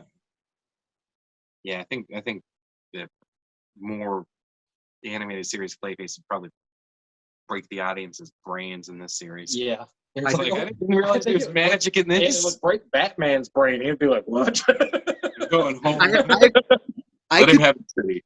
I could have, if like the Ben Affleck Batman series went through, which is obviously a more fantastical Batman because they were trying to do the DC Universe Batman, where a version of Batman that could stand up next to Wonder Woman and Superman on screen and not look ridiculous. If they had like gone through with that version of Batman, I could definitely see like Clayface appearing, but it's one of those characters that it's really hard. Whenever you adapt Batman, you have to pick a certain route. And once you're committed to that route, it kind of cuts off what you can do and what you're able to do with the character and the places you're able to go. Another character I could see in this universe, which has been in one movie, the Harley Quinn movie, is Black Mask. Like, I think he would fit in this universe very well. I agree. I like Ewan McGregor's Black Mask. I like him in one scene. I liked him in one scene where he finally snapped and he was making showed the real Black Mask. Yeah. Aside from that, where the girl on the table, that seems so much like Black Mask from the comic. Yeah, he had that something homoerotic going on with him and Zaz. And Mr. Zaz, Yeah. Mr. Zaz. He's been underutilized in movies. Like they just like, we don't know what to do with him. Let's just just name this character Mr. Zaz. I feel like it's probably the studios look at that and they're probably like, it's a little bit disturbing to be putting into like an IP film a character like Zaz. Yeah. Which I think he would work in these Batman. Which Black Mask was pretty daggone extreme in the comics too. So yeah, I put him in there. Yeah, it was not rated. If you really think about all the people we've gone through, this is a pretty stacked cast of people. Yeah, a lot of talented performers in here. Which I have to make a correction from what I was saying earlier about Big Night, because when I said that movies kind of evaporate, it was like it apparently evaporated on me because we were talking about John Turturro, and I bled two different movies together in my head. Still watch Big Night, but that stars Stanley Tucci. Oh, okay. And it came out at the same time as a movie called Mac, which stars John Turturro and his brother as two guys starting their own business, which happens to be construction. And I probably saw them at the exact same time. Big Night is very good. Mac is very, very Italian. If you like New York Italian guys yelling at each other, that's your movie. Watch them both, though. I love New York Italian guys yelling. I love crime movies. I love Goodfellas, The Godfather, all of that. Crime movies. And I think that's another thing that appeals to me about Batman as a character. Because I like superheroes in general. I love these characters. I think they're awesome. It's great mythology. But I think Batman holds more appeal to me because it dips into other things that I'm interested in beyond just superheroes. It dips into horror. It dips into noir. It dips into urban crime. I'm a big fan of the Godfather movies, Once Upon a Time, like you were talking about, Once Upon a Time in America, all the Scorsese stuff. That's just such a great, the classic Warner Brothers gangster movies. That stuff is so cool to me. I'm really big, and I like that the Batman universe is like the one superhero. You could obviously do that with Spawn, but that's a whole different thing. But the one of the mainstream superheroes that you can mix all of these different elements in and have it believable. It would be weird to see the Mafia or in a Spider-Man story, or have Superman be hit. But they got super powered weapons. Yeah, well, it's there's only so many ways you can stretch most of the characters, and I'm a big fan of Grant Morrison, and he put an autobiography. God, probably 7 or 8 years ago. And in it, he talks about Batman quite a bit because he wrote Arkham Asylum and he had that book run.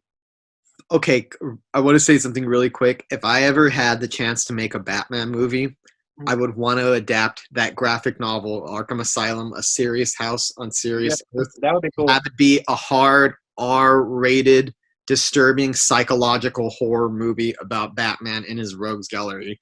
The artwork in that fucking comic is disturbing. It's Yeah, so goddamn weird. I love that graphic novel. Like that's what I want. That's the kind of Batman movie that I would want to make. Let's that would just be adapt this. and it'd be different than any other Batman movie we've seen. If you see me look down, I've actually got like a couple of shelves right here, and it's Okay. got like my graphic novels. I got the Batman sections, like that, and I'm like, wait a second, and I had to remember what I still have and what I ended up having to get rid of a few years ago. But I was like, do I still have Arkham Asylum? It's like, no. Oh, that's. I mean, that one's such a popular one that it's always in print. You could always buy Yeah, yourself. just like the Killing Joke is one I don't have anymore, and it's like, but it's always in print. So The thing is, I've had all of these graphic novels. I've had a bunch of comic books. I keep more of the single issue comic books. I'm more careful with that. But like a lot of my graphic novels have come and gone through the years. I lend them out. They get lost. I end up buying a new copy. So you can find. It's not like something that's rare, but yeah, that's what I would want to adapt. Arkham Asylum, A Serious House on Serious Earth. So much horror potential. That's a horrifying comic book. I think that you would, if you couldn't get it made as a theatrical movie, I think that they would go for it for HBO Max for sure. yeah, it's still Batman. Something they'll make money. Put it. Well, that's true. I mean, you probably get it in theater and be Or a like, "This is a miniseries. horror Batman movie." Or a miniseries or something Yeah. like that. Yeah, that'd be awesome too. But yeah, it would, no. I was saying Morrison actually the way he explained Batman, because his approach during the actual like comic run was way different than his approach with Arkham Asylum, and Mhm. he was saying like you could pretty much do anything with this character and not break him. Like it's all valid. It's like you want Adam West and Burt Ward running around. It's like that works. You can still fit that in there. It's like you want him fighting Ra's al Ghul with a sword in the desert with their shirts off. It's like that works too. You want Michael Keaton Batman. It's like this all works. You can do whatever you want. There's actually this interesting video essay that I saw recently on YouTube. It's from Film Speak. It's called Why Filmmakers Love Batman.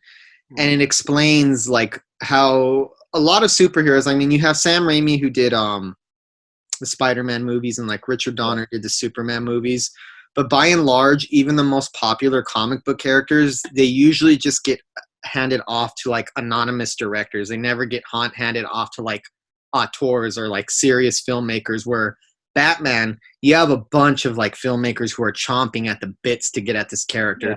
Denis Villeneuve has tried to get his own version of Batman. Darren Aronofsky has attempted to do it. Famously, that one. Yeah, you've had people like Tim Burton do it, Christopher Nolan, Joel Schumacher, and no, like Joel Schumacher is so much better than filmmaker than I feel like it kind of And the sucks. yeah. Yeah, Yeah, it kind I of mean, sucks like- that people associate him with his Batman movies because he's such a better filmmaker than. And that's not the movie that I think he was originally intended on making at all. I don't either. But like Nolan, Snyder, like if you really look at it, Batman has always drawn very individual artists. And the thesis of the videos is because it's pliability. Within an IP-driven market, it allows filmmakers to make any kind of story that they want. I mean, you take Joker. You want to do a gritty 70s style taxi driver crime thriller, that's not going to get funded by a big studio. But if it's a Joker movie, it takes place in the Batman universe, you could do it. You could do it, and it's not going to break the story, and it's going to feel right. You have a gangland mob story. You want to do a Heat-style drama, The Dark Knight. That still feels like Batman. Yeah. You want to do quirky and weird, Batman. You want to do colorful and bright, Joel Schumacher-style Batman. You could take Batman and put him in any context. Whereas if you made Spider-Man a noir detective, like tracking down a serial killer, it would start to not feel like Spider-Man very fast, and it would start to really fall apart. I think he has more flexibility as a character in terms of the types of stories that you could tell about him and situations you could put him in. I don't think any other superhero mythology has the level of diversity in the type of storytelling you could apply to it. You can make a horror movie out of it. You can make anything. Batman can be almost anything. Yeah, that's why I think the character's endured for. I mean, even more so than Superman. I mean, like obviously they're both still around and Mm-hmm. the public conscious, but I think Batman why he kind of became the I guess the Cadillac of superhero characters is that malleability. Mhm. And you look at Batman v Superman. Everybody loved the way Batman was done, but you start going darker with Superman, people start they're like, no. I don't know if everybody loved the way Batman was done in that. That's the thing. I don't really love the way that Batman. What did I just say that for? Batman was done because he kind of. I get it that Batman is dark, but he's such a dick in that movie that he just seems like Bat Trump to me. That's the impression I got off of him and his attitude towards Superman's. I can kind of buy it. I think the thing that bugged me the most was the spear and him trying to kill Superman. That bugged me more than anything. I'm like, no. He's not going to. He just shot him. I love Superman as a character. By the way, I think when you should talk about Grant Morrison. Have you ever read All Star Superman? Oh my God, it's sitting right here. I read it at least a couple of times a year. It's my favorite Superman story ever. Mine too, hands down. Oh man, that would be awesome to see as a live action Superman. Yeah, you've seen the animated one, right? Yeah, it's good. It's heartbreaking. It's good, but it's missing so much of the. It's they needed to do, and it's because I don't think. I mean, Superman is so iconic, but I don't think he has the same fan base as Batman, the same dedicated fan base. Where those animated movies, they allow them to break the Batman stories in two. There's like a 2-part The Long Halloween, a 2-part Dark Knight Returns. Where Superman should have been the same thing. I felt that they crunched way too much, and it's an enjoyable adaptation, but it doesn't have like that mythic quality that the actual comic book has. It's a great fucking comic book. It's one of my favorite. I say it's my favorite Superman story. It might be one of. It's probably top 3 of favorite superhero stories. I would say so. It's up there.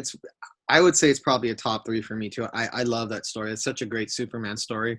But I mean, with Batman versus Superman, as much as I don't really care for how they made Batman, it's not really that much of a stretch where I was like, okay, I'm just being a little bit picky with it, but that's not really, but okay, fine. Superman, on the other hand, is just like, no. It's like, flat out, no. That bothered me. I'm like, I paid to see Batman fight Superman, not Batman fight superpowered Batman. You fight, Dayman fight the Nightman. Yeah. Oh, I'm sorry, but like when you make Superman broody and emo and pissy and I'm done protecting these people, and he starts taking that attitude, it's just like, oh, this isn't Superman. But I'll give it this: is like Batman v Superman. When I saw it in the theater, I'm like, I don't like this, no sir. And then every time I've seen it since, which is a shocking amount, I like it more and more. And I'm trying to put a finger on why. I have the same reaction too. I have this weird reaction where every time I see it, I like it. I still don't quite like it, but I do like it more. And I'm convinced after a few more watches, I'm going to end up kind of caving in and liking it. Quick question. What's the one thing that still ends up being hated more and more from that movie? Oh, it's Lex. It's definitely Lex. Lex sucks.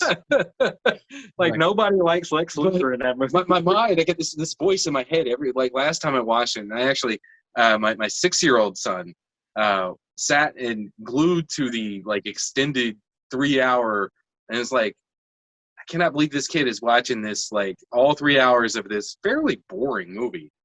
And I'm like, but I'm watching it again. I'm like, there's that voice in the back of my head is like, it's a masterpiece. Shut up! It's not a masterpiece. It's a train wreck. But it's like, it has this online cult of followers who will insist upon everything that it is a completely misunderstood masterpiece, and the fan bases. People say 20 years from now we're going to be laughing at you all when you realize 20 years from now that this was a brilliant movie. I'm not convinced that they're wrong. And I've noticed I'm seeing I think parts of the movie is masterpiece like the opening scene with Bruce Wayne's version of what happened in Metropolis. I think that was brilliant. But you just need to watch the movie 8 more times. I'm not going to watch it 8 more times. But I don't know why, but I noticed that a lot of cinephiles have a soft spot for it. Cinephiles who don't like comic book movies, and I'd be like, what is it then? When I watch it each time, I'm starting to understand why. Sure, it's a fucking mess, Sure, it's not what I wanted it to be. Sure, I think it drags. I think it's way too glum.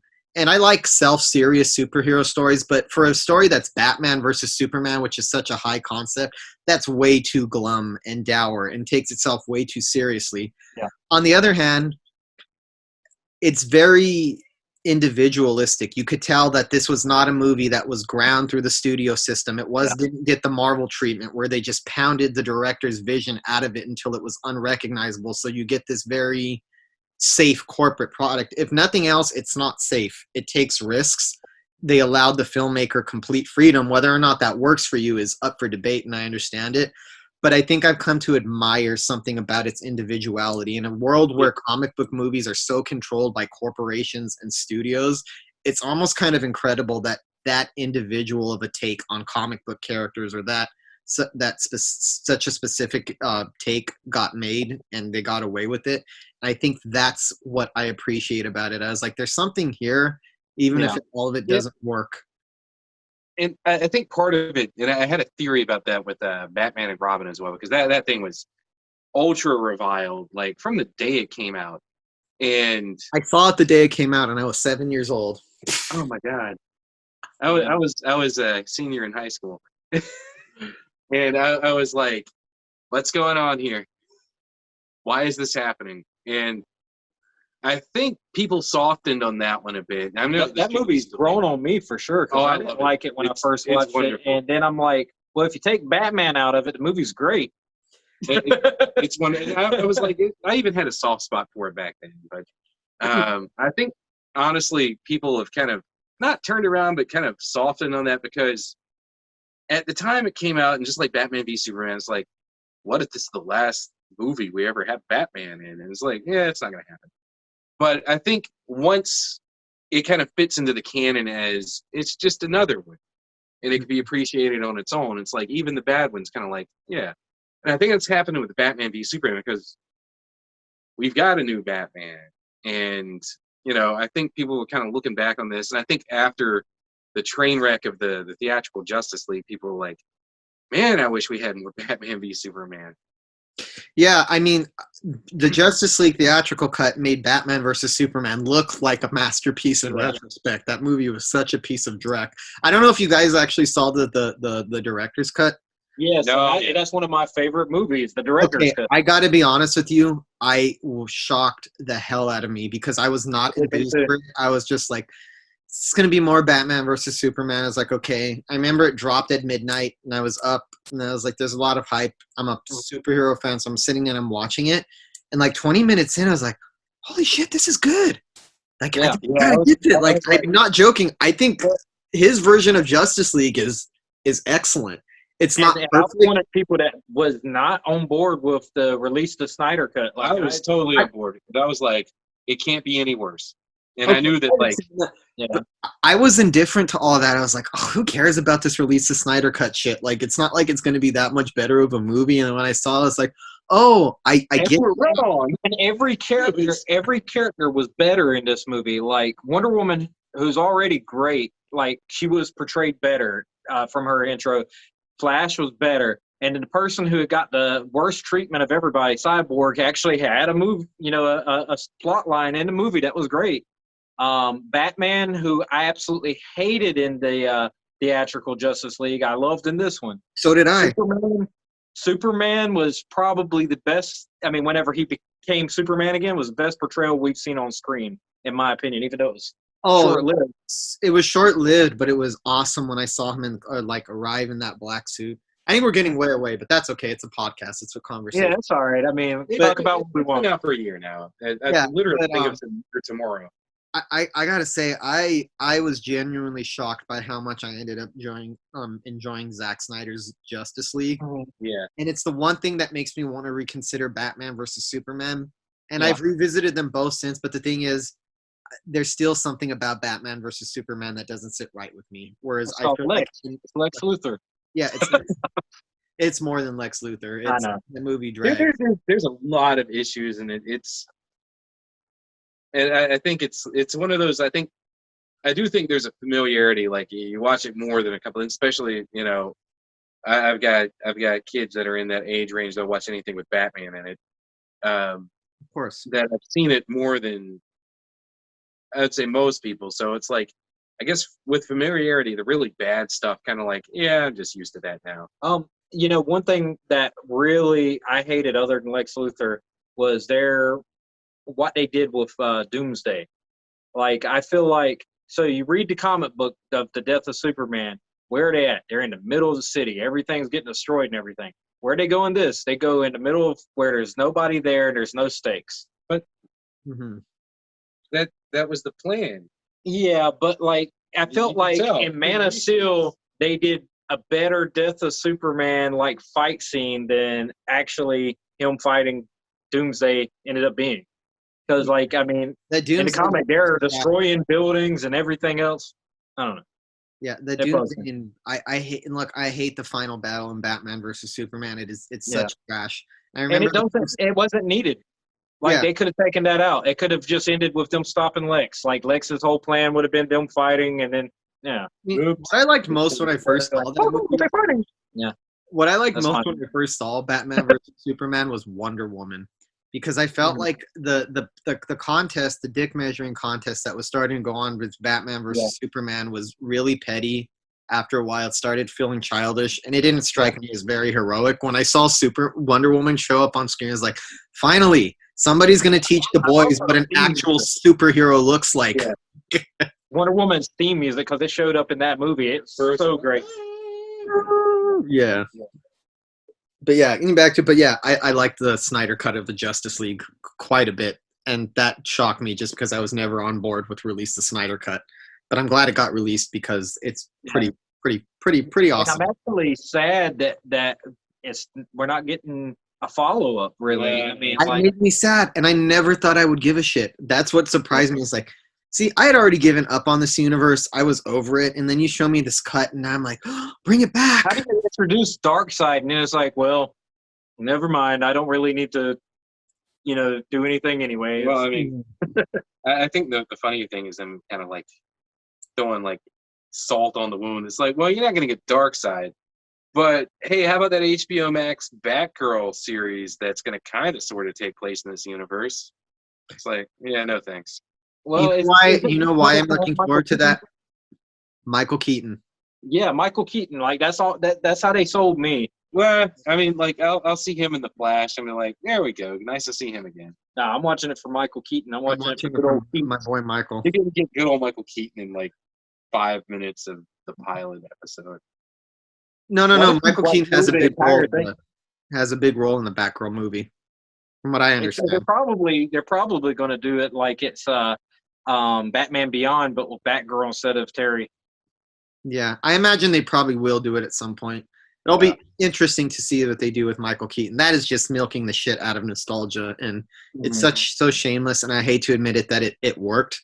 It worked on me because I want to get nuts scene. You want to get nuts? I want this in the new movies. Like that's what I want. Keaton Batman. But yeah, I mean, yeah. We should probably get back to the Batman. Oh, is that what the podcast is about? Talking about the Batman. Well, I mean, it's inevitable that we would talk about every other Batman when we're talking about the Batman. It's a long legacy. Okay, so what have we not covered that needs to be covered? So I guess this is wrapping it up. Wrap it up, B. We talked about the Batman. We talked about the cat. We've talked about the city. We've talked about the Gordon and the Riddle, the Penguin. The car. Something that I want to bring up, what I really liked in the movie, and this relates back to the cinematography, is the use of color in this movie.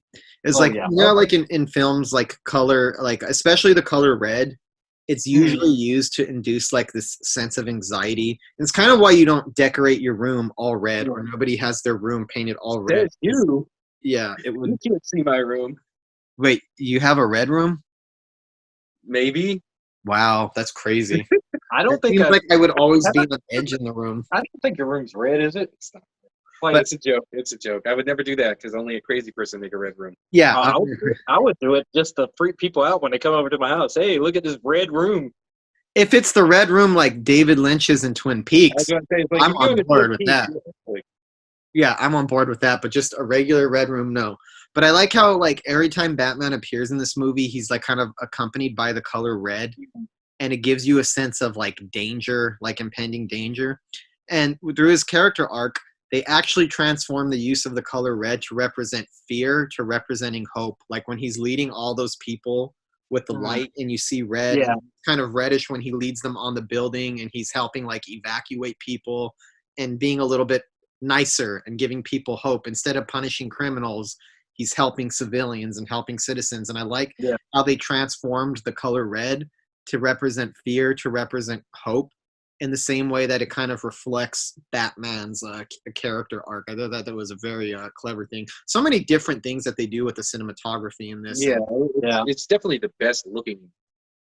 God, is it the best looking superhero movie ever made? I think it is the most individualistic looking superhero movie I've ever seen. I don't think a superhero movie has ever looked quite like this. They get the dirtiness, the grime, and it has that kind of physical, tangible feel that I think you got out of the best 70s movies, the grittiness of the cinematography, the character.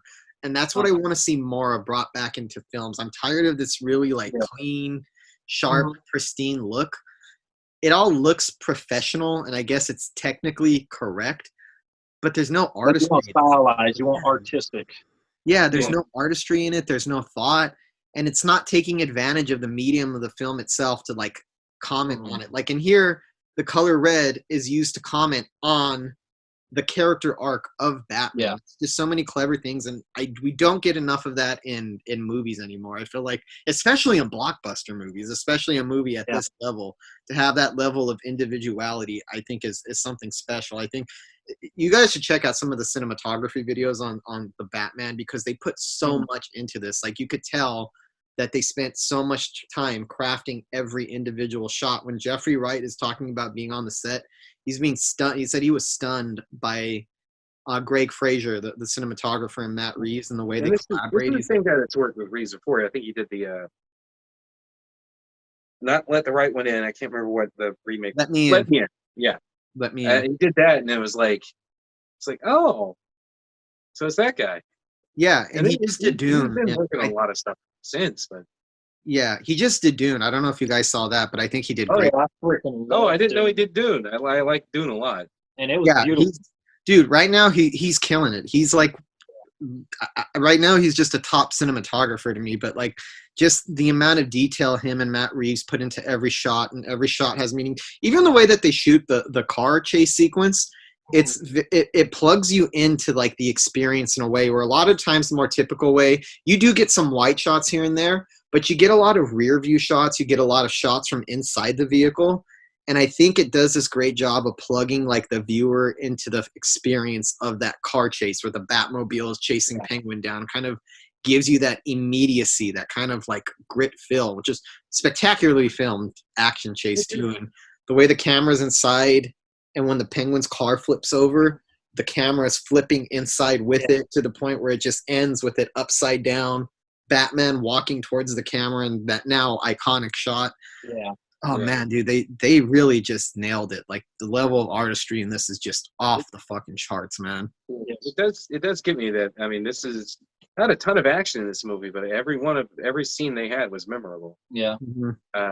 Every one of them had weight. Like it wasn't like, going back, I defend the Schumacher movies to an extent, but it was like action sequence for the sake of, I don't know, like a theme park, 3D theater ride kind of thing. It just feels like, empty space. And it's completely different movies and all, but even to the extent like The Dark Knight had a really pointless car, not really chase, but when Bruce Wayne is in his Lamborghini and trying to keep the not Riddler from getting executed. Coleman Reese. Yeah, Coleman Reese, Mr. Reese. Yeah. Coleman Reese. I was worried for a second. I thought you were about to say that the car chase with Harvey Dent in the middle with the truck flipping was pointless. Oh no, my jaw was about to drop. I'm like, what are you talking about? It's an amazing Lamborghini chase. Okay, that I could see. Okay, you scared me for a second. I was like, that was kind of pointless, and I think that's because like we need an action beat in this at this point. And like, yeah, and I never felt like that in the Batman. Like It felt like those sequences came out of the story rather than we need to keep, some sort of sense of action flow to it. So we'll throw something in here. Mm-hmm. I think only towards the end it starts to take on the more particular beats of a superhero movie. But even then, it still felt right for the story. It still made sense, and it was still exciting. It wasn't like another CGI fest. So it worked for me. I didn't care that it just turned into kind of like a big disaster movie at the end. It kind of shifts a little bit out of the noir aspects. But I think with the progression of the story and the Riddler's plot, I think that works really well. And it is a Batman movie. You got to have a couple. I mean, even as much as I love Detective Batman and everything, and I'm cool with the action being sidelined, you should still have a few good action scenes sprinkled here and there. And I think they had just enough to keep me satisfied. I was just thinking about one thing that we haven't really touched on yet, and that's this Batman's extreme need to take care of kids who have lost their parents. Like, what's the one kid? Well, but still, like when you saw it, it's like nobody else came into his mind. It's like, I'm going to rescue this kid, like, and like you could see it in his eyes. You could see, I've got to save this kid, And I think that sets up probably the first time that we might potentially in the future, I don't know what he's planning on doing, but we have a setup for a Robin that people might actually like and understand why Batman chose to take in this kid. Well, he's got to lose a mother first. Yeah. He's not quite an orphan. He's only halfway there. Yeah, he's got to be a full orphan. Let's do it to another kid, because I feel like that kid has already suffered enough in this movie. Yeah. Well, that's going to be Dick Grayson. Dick Grayson. Dick Grayson's just going to lose his entire family of flying Graysons. One time. It's easier to rip the Band-Aid off. Yeah. I could definitely see what you mean, because when he's in that funeral scene where the mayoral candidate is like trying to talk to him and engage with him on helping the city, he looks like he could give less a shit and wants to be anywhere else in the world. Like he's totally disinterested. It looks like it's a bother that he has to go through this. Like, oh God, here we go. But like he doesn't seem to care about any of it. But you could see the one thing he does care about is the kid. Even before the car comes wrecking through, you could see him staring at the kid, and you could feel the compassion he has for him, or what he feels. So I think some sense of his goodness as a human being comes out. Even though this Batman is vicious and cold, I think it's moments like that sell his humanity, that I could see why he would want to be a hero, as dark and depressing as he comes across.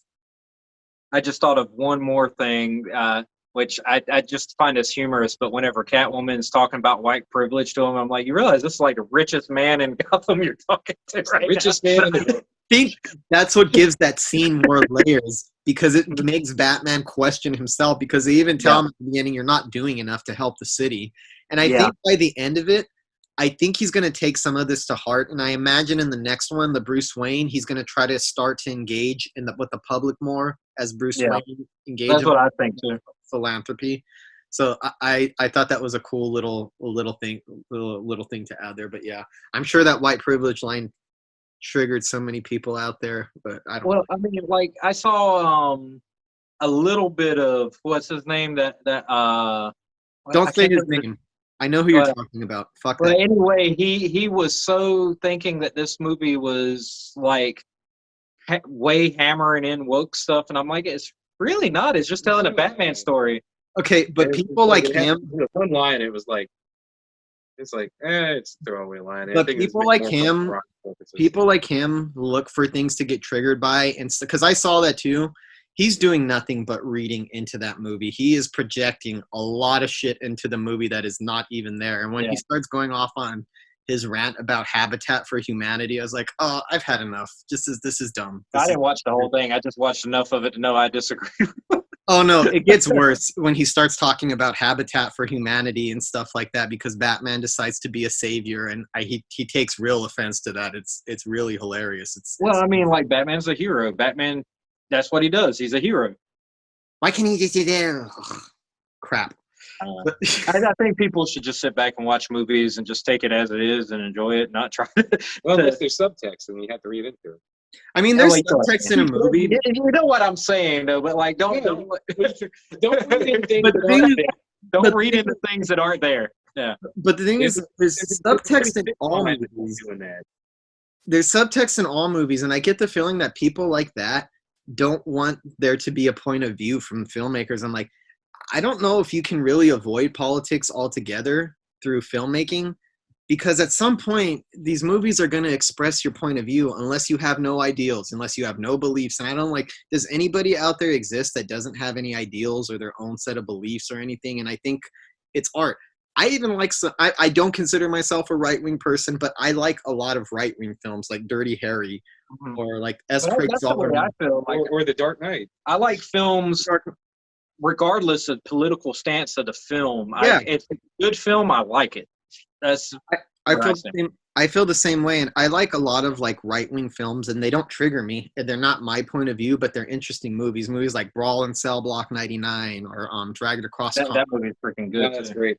Yeah, but and then my thing is like, dude, I can sit there and watch right-wing movies and not get triggered by any of it and still appreciate it as a movie. You should be able to do the same if you feel a movie has a left-wing message. At some point, art is going to reflect some kind of message. So I think getting caught up and offended by that is such a waste of time. Yeah, which in the case of the Batman, it's like the message is Batman. Yeah. I mean, it's like, it's like other than like one line, which like I think was just used for just irony purposes. Yeah. It was like, there's And no it's good. agenda to this movie other than make a good Batman movie. Which it succeeded. Which it succeeded.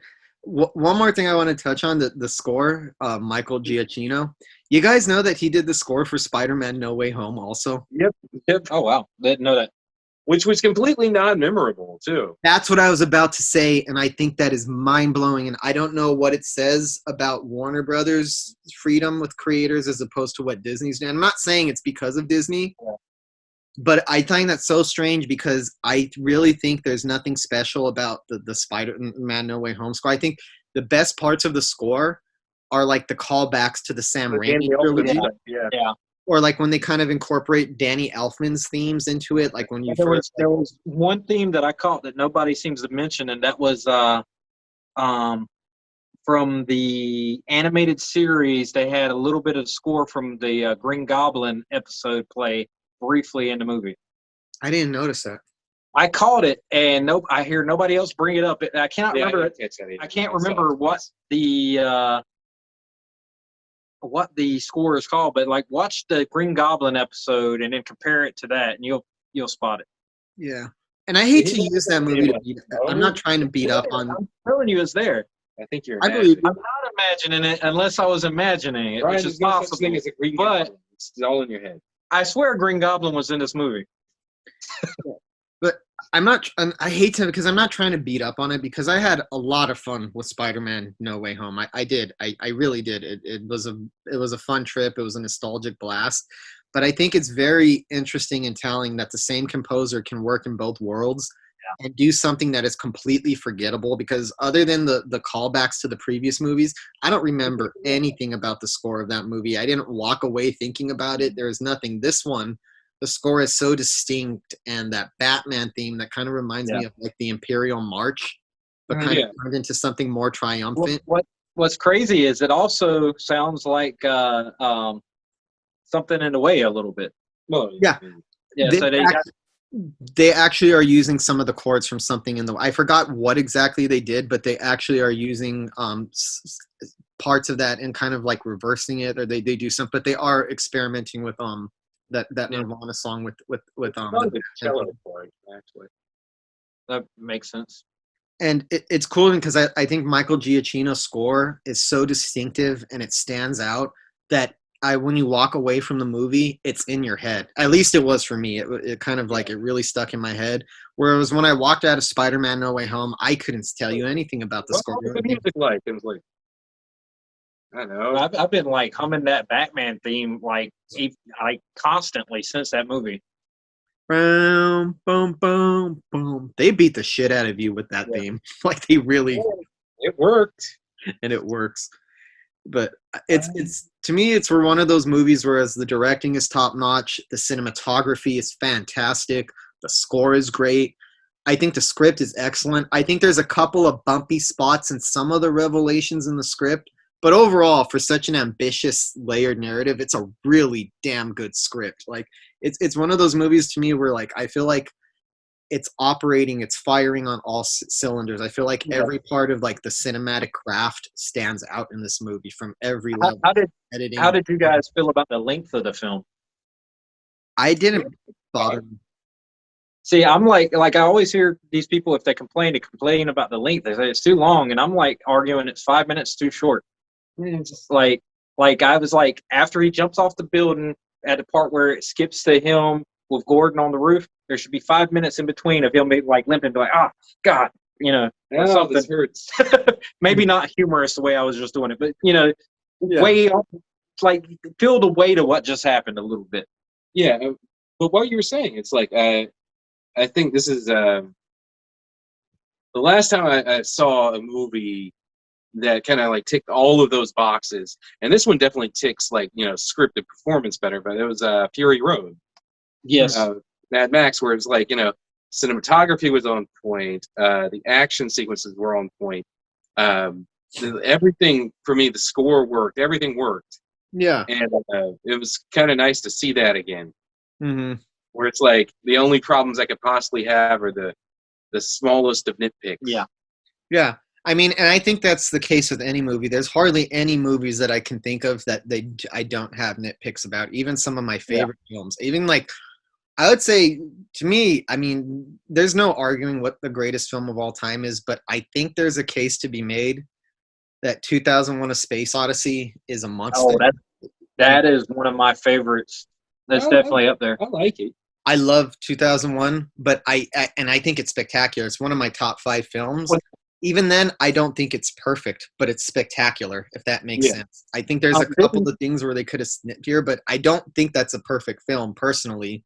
But I don't really give a shit because it's so spectacular and ambitious and awe-inspiring and beautiful, and it has such incredible levels of cinematic craftsmanship going on in it that I think I don't know if there exists a movie where I can't have small nitpicks in it. Even a movie I love like Pulp Fiction, I have little nitpicks here and there. So if you can walk away from a movie but having nothing but nitpicks, small nitpicks, that's a good sign to me. Yeah. I was you talking about like the greatest movie ever made and everything. I'm wondering, didn't the the official consensus kind of change from being Citizen Kane to Vertigo? I'm okay with it. I love both of those movies. Yeah, I love both. I'm like, there's so many movies that could fit that category. It's so hard to just pick one. Yeah, it's a dumb contest to even try to do that. No, because there's no such thing. There's no such thing, but I think it's just fun. I think it's a good conversation starter to have those sight and sound polls, and it starts conversation. Do I think Vertigo's the greatest movie ever made? No, but I mean, it's a great movie, and it's as good a candidate as anything else. Is it among the greatest movies ever made? I would say so. Definitely. I think it's a masterpiece. I'm petitioning for The Room to be the best movie ever made. God. Oh man. we can go on about that. We're going to have to do an episode about that at some point. Yeah.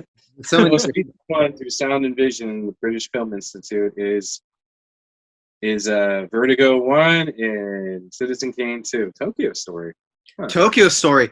Ooh, I wouldn't mind seeing Tokyo Story take that spot. I mean, there's at least 20 different movies that you could slide into that spot, and I wouldn't argue with it. Just because I don't think there is a such thing as the greatest film ever made, that when those lists come out, I'm not going to get mad and like, that's not the greatest. I'm like, of course, because it doesn't exist. This is just a gauge of what people think and what people think. But Tokyo Story is a masterpiece. That movie moved me. It's like, is that? I think it's the same. Have you seen Tokyo Story? Have you seen Tokyo Story? I haven't. No, I have not. Okay, I would recommend it. I saw it for the first time towards the beginning of like the quarantine when like the lockdown was really serious. And man, that movie moved me on a very deep level. I think I've seen movies that have made me cry by the end, that have moved me to tears. That's the only movie I could think of where throughout the movie I was moved to tears throughout the entire runtime. I felt that the whole thing was touching and so humane, and Such an amazing story. Yeah, that's a great film. I highly recommend Tokyo Story if you haven't seen that one. I'm definitely gonna check it out. Is it streaming on anything right now? The Criterion Network. Probably. I have it on Blu-ray. I have the Criterion Okay. on Blu-ray, but that's a beautiful movie. It's a beautiful work of art. But like with the debate, I don't argue with any of it because most of the time, whatever they pick is usually a great movie. So I'm like, okay. I love Citizen Kane. I love Vertigo. I love Tokyo Story, 2001: A Space Odyssey. Those are all great movies. Seven Samurai. So whatever you pick, I can see it being from a certain point of view. I think you could argue that there's a list of some of the greatest movies ever made, but not one that you could just pick out as the one. Yeah. It's rotating. Yeah, you could rotate them in and out. Well, except for I mean, The Room takes that number one spot all the time. I mean, it's so clearly. you had a run-in with Leonard Maltin. I'm sorry about that. I would have never thought he would have been that dickish before that moment, but I don't think anybody. Yeah, that didn't sound too good. So my best friend, Eddie, his family runs the Catalina Film Festival, which is out here in California, the Catalina Film Fest. And so I got to go with the VIP badge in 2015, just as a guest. And I remember seeing Robert Englund there, Freddy Krueger, and like thinking, holy shit, that's Freddy Krueger. And it was actually like a couple of weeks after Wes Craven died. And I swear it was the weirdest thing. I was actually in the midst of revisiting Wes Craven's filmography when he died. I had just watched Wes Craven's New Nightmare the night before he died. I have a bad thing with this. It was like my friends like to joke about it. I was going through a George Romero binge when George Romero died. I was going through a binge with Wes Craven when he died.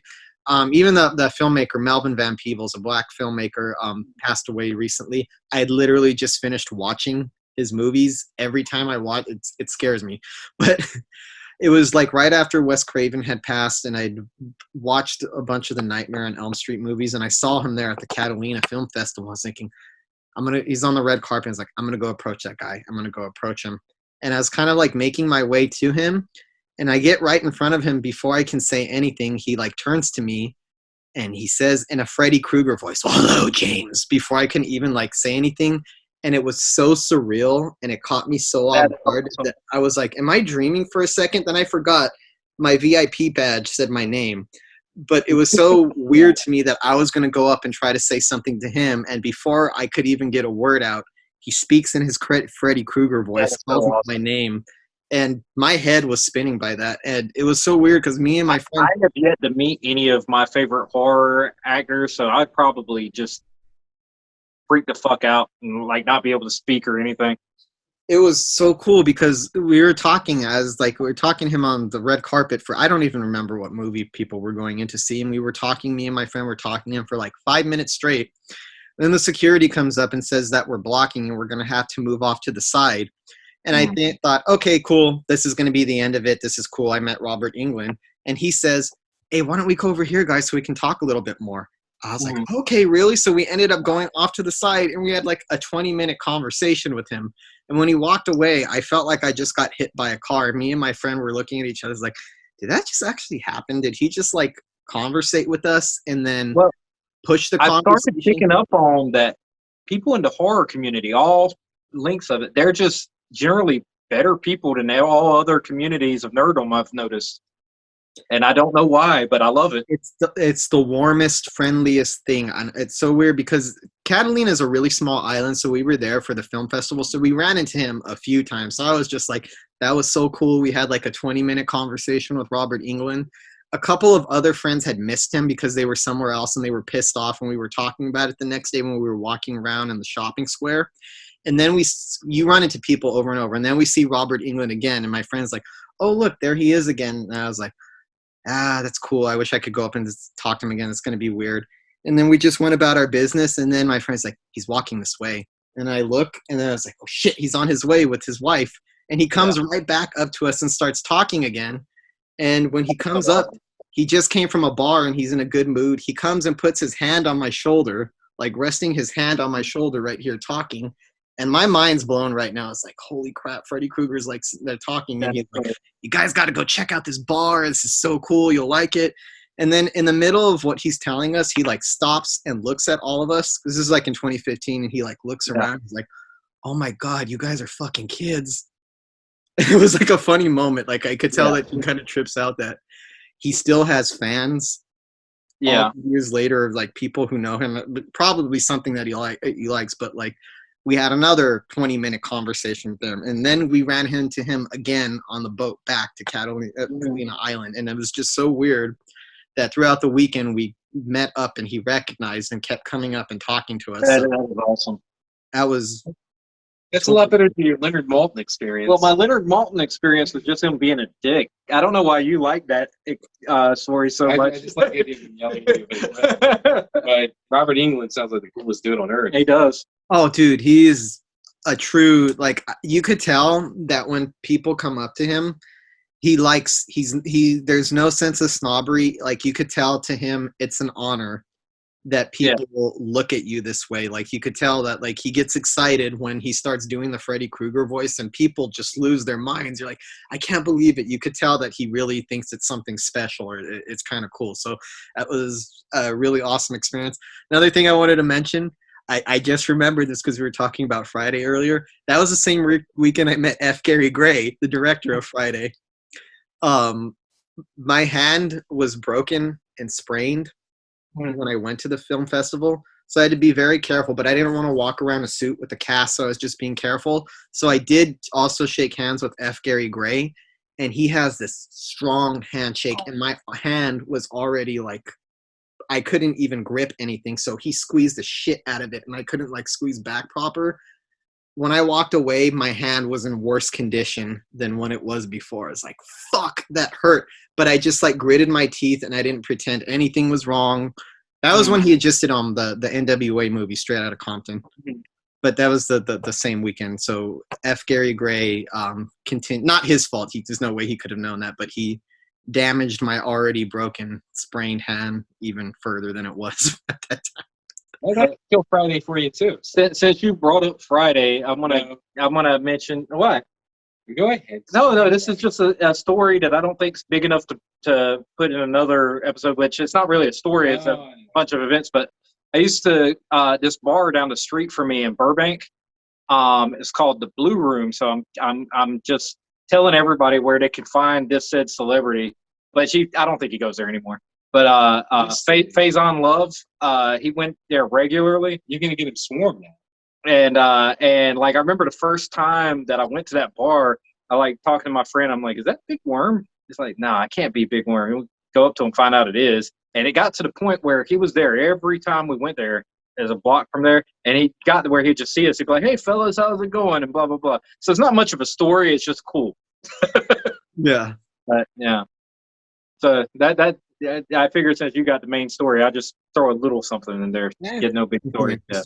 It's connected. It's kind of connected to that. I was just going to tell the Robert Englund thing, but then I started remembering the Robert Englund thing is amazing. Yeah, but it kind of took me back. I started thinking about the whole weekend. I was like, oh wait, this connects back to the Friday thing that you mentioned earlier. But yeah, I like Friday. I'm a fan of Friday. But I can see why it might annoy people. I get that the Chris Tucker being screechy is not for everyone. I think it's funny, but I kept thinking about that story I heard recently when he said people who don't have a sense of humor takes Friday and substitute it with that. I was like, well, that explains that Ice Cube story in a certain way where he doesn't laugh at anything, but he laughs at his own movie. And seriously, like for me, like that movie came out when I was a junior in high school. And my God, that, and then like I guess the year later was Austin Powers, and it was just like, I think if I hadn't graduated that year, I would have hated Austin Powers too, because all I listened to my junior year is like dudes quoting Friday, and it's like, I just want to die. And I finally, when I actually watched it, it'd been hyped up and was like, I can't stand this dude. Who is this guy? Like, Chris Tucker. Who's that? I'm not gonna lie, I did show it to one friend and he had a similar reaction. to yours, and then after he's like, so that was Friday. I was like, yeah, that's Friday. Sorry. It's like, that's it. And the weird thing is, like, here, like, still, I say that, people are like, I love that movie. It's like, yeah, everybody does. Yeah, everybody. Like, I'm like the one, like, I guess, soulless person who was like, It's a classic movie, and there's nothing you can do about it. I can't stop it.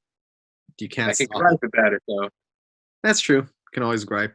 Also, I don't like the Fast and the Furious either. So I don't. Yeah. Nobody. I mean, like, you're killing my couch, I'm dude. sorry, man. But yeah, I don't like the Fast and the Furious. I Agree. I'd rather watch Point Break. I tried to like it, but when I instantly watching, I'm like, this is Point Break, but not as good. So what would you rather watch? Fast and the Furious or the Point Break remake? I'd rather just watch the original. No. That's not your choices there. I've never seen the Point Break remake, so I guess I'd say that. At least it's a new experience. Yeah. Could be bad, could be worse. I've never seen the Point Break remake, but I have no intentions of doing that anytime in the near future. You forgot it existed until I mentioned it, didn't you? I did. Yeah, I did. I did. I did forget it existed, but I don't like Fast and the Furious either. Yeah. I gotta admit, when you guys said the movies you're gonna hate, I thought you were gonna go for like more class or like serious or more like artistic films. I was like, oh, this is gonna be a real hot take. I was like, those are like classics and they're popular, but those aren't like cinephile movies. You know what's a piece of trash? The Wizard of Oz. That's what I'll do next time. I'll trash that one. Nobody will hate me for that. Really? No, I love Wizard of Oz. Okay, I was about to say, I was like, really? I get hated on constantly for hating movies with too many puppets in it, like Labyrinth and Dark Crystal. We're gonna do that episode. And I always on that, but all it's not. I do is my big shocker when I want to like shock people is tell them that I despise Forrest Gump, which I do. I hate. Yeah, that. which I'm going to bring you on for an episode specifically. Yeah, I don't want to get into that now, but at some point I wouldn't mind. But I'll watch it again. It's going to be you two against me because I'm the only person out of us three that likes Forrest Gump. I like parts of Forrest Gump, but for the most part, no. But we're not going to get into that because we got into the episode. This can open up a whole 2-hour can of worms of beating up on Forrest Gump. But there will be a Forrest Gump episode, and we'll get you a return. And I want to get you a return for a bunch. You just tell me what movies you want to talk about. We'll work an episode. If you ever do like a Kubrick or a David Lynch thing, dude. Oh, we'll do a David Lynch one. Yeah, let's do that. Yeah. I'm going to make you watch all these David Lynch movies now. I've seen some of them. I don't think I've seen all of them. David Lynch is my spirit animal. That's all I'm going to say. Yeah, I mean, gremlins are my spirit animal, but, you know, I get it. Yeah. Love that man. He's my spirit animal is Chris Tucker. I think it's the end of the episode now. Yeah. All right, guys, thanks for tuning in. Our guest was James Rivera, and with me as always. Yeah, so I'll send you guys the podcast I do. You can put them in your link if you want, if other people want to check them out. But definitely. And like I listen to your the horror show podcast. Like a lot of times whenever I'm looking for a movie to watch and whatnot, and I ain't got one, and you are reviewing one I haven't seen, I just listen to your podcast, see what you think about it, and I go watch it. Yeah. Thank you. I appreciate it. Death by Temptation. Death by Temptation, because I've never seen that. Oh, have you seen? Did you watch it yet? We watched it, and it was great. Shudder. It was like, well, aside from the lead, James Bond III was not as good as his more famous grandfather. Yeah, James Bond Jr. No, I mean honestly, I'm watching that. It's like, why is Kadeem Hardison not the lead on this? No. I mentioned that in the review. I actually think Kadeem Hardison was the one who you end up rooting for, and it's probably the most frustrating thing about that otherwise wonderful movie that the protagonist that it ends up being is somebody who's hard to believe that they actually wrote. I never really felt that he was ever that competent that I could believe that he could triumph in the finale. It was beautifully staged and it was a cool finale regardless of whether I bought that character. But yeah, Death by Temptations, that's an awesome movie. I love it. It was just a What was it? It was a full moon or something. No, it was Trauma. It was Trauma. Like I saw the Trauma logo come up. Like, and I'm not a big Trauma guy. I've seen like a couple of things. I'm like, it's not my thing. Then I saw the Trauma logo. I was like, oh god, no. It's understandable, but I think like, no, this looks like a movie. it's probably the classiest, most artful thing that Trauma has ever produced. Everything I've seen. Yeah. But if you guys like that, also check out Ganja and Hess. Seen it. I haven't seen that, but I've seen the Spike Lee Crowdfunded remake. But I haven't seen the original, so I need to go back and watch it. No. But I mean, if you're in, like, before I sign off, if you're into that, like that documentary Horror Noir on Shudder about like a history of black horror films, that's really that let me down a rabbit hole where I started watching a lot of black horror movies and a lot of black cinema that I was not familiar with before. Really interesting stuff. We could do an episode on Blackula. Oh man, that's one of my favorite movies, Blackula. If you ever do a blaxploitation episode, let me know, because I have a big collection of blaxploitation movies on Blu-ray. Oh my god, we'll just do a Rudy Ray Moore episode. God, yes, Rudy Ray Moore, just like nothing but Rudy Ray Moore. Rudy Ray Moore. If you do my girl Pam Grier, I would love to do. I love Pam Grier. I fucking love Pam Grier. Scream, yeah, she is. Scream Blackula, Scream. Mm-hmm. Yeah, Scream Blackula, Scream. But yeah, just let me know, guys.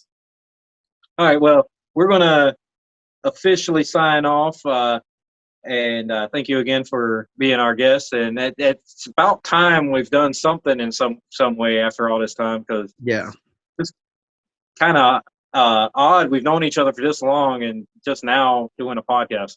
Yeah. It was a lot of fun, guys. It was a lot of fun. All right, cool. And we're gone, everybody. Thanks for listening. I don't know why I waved.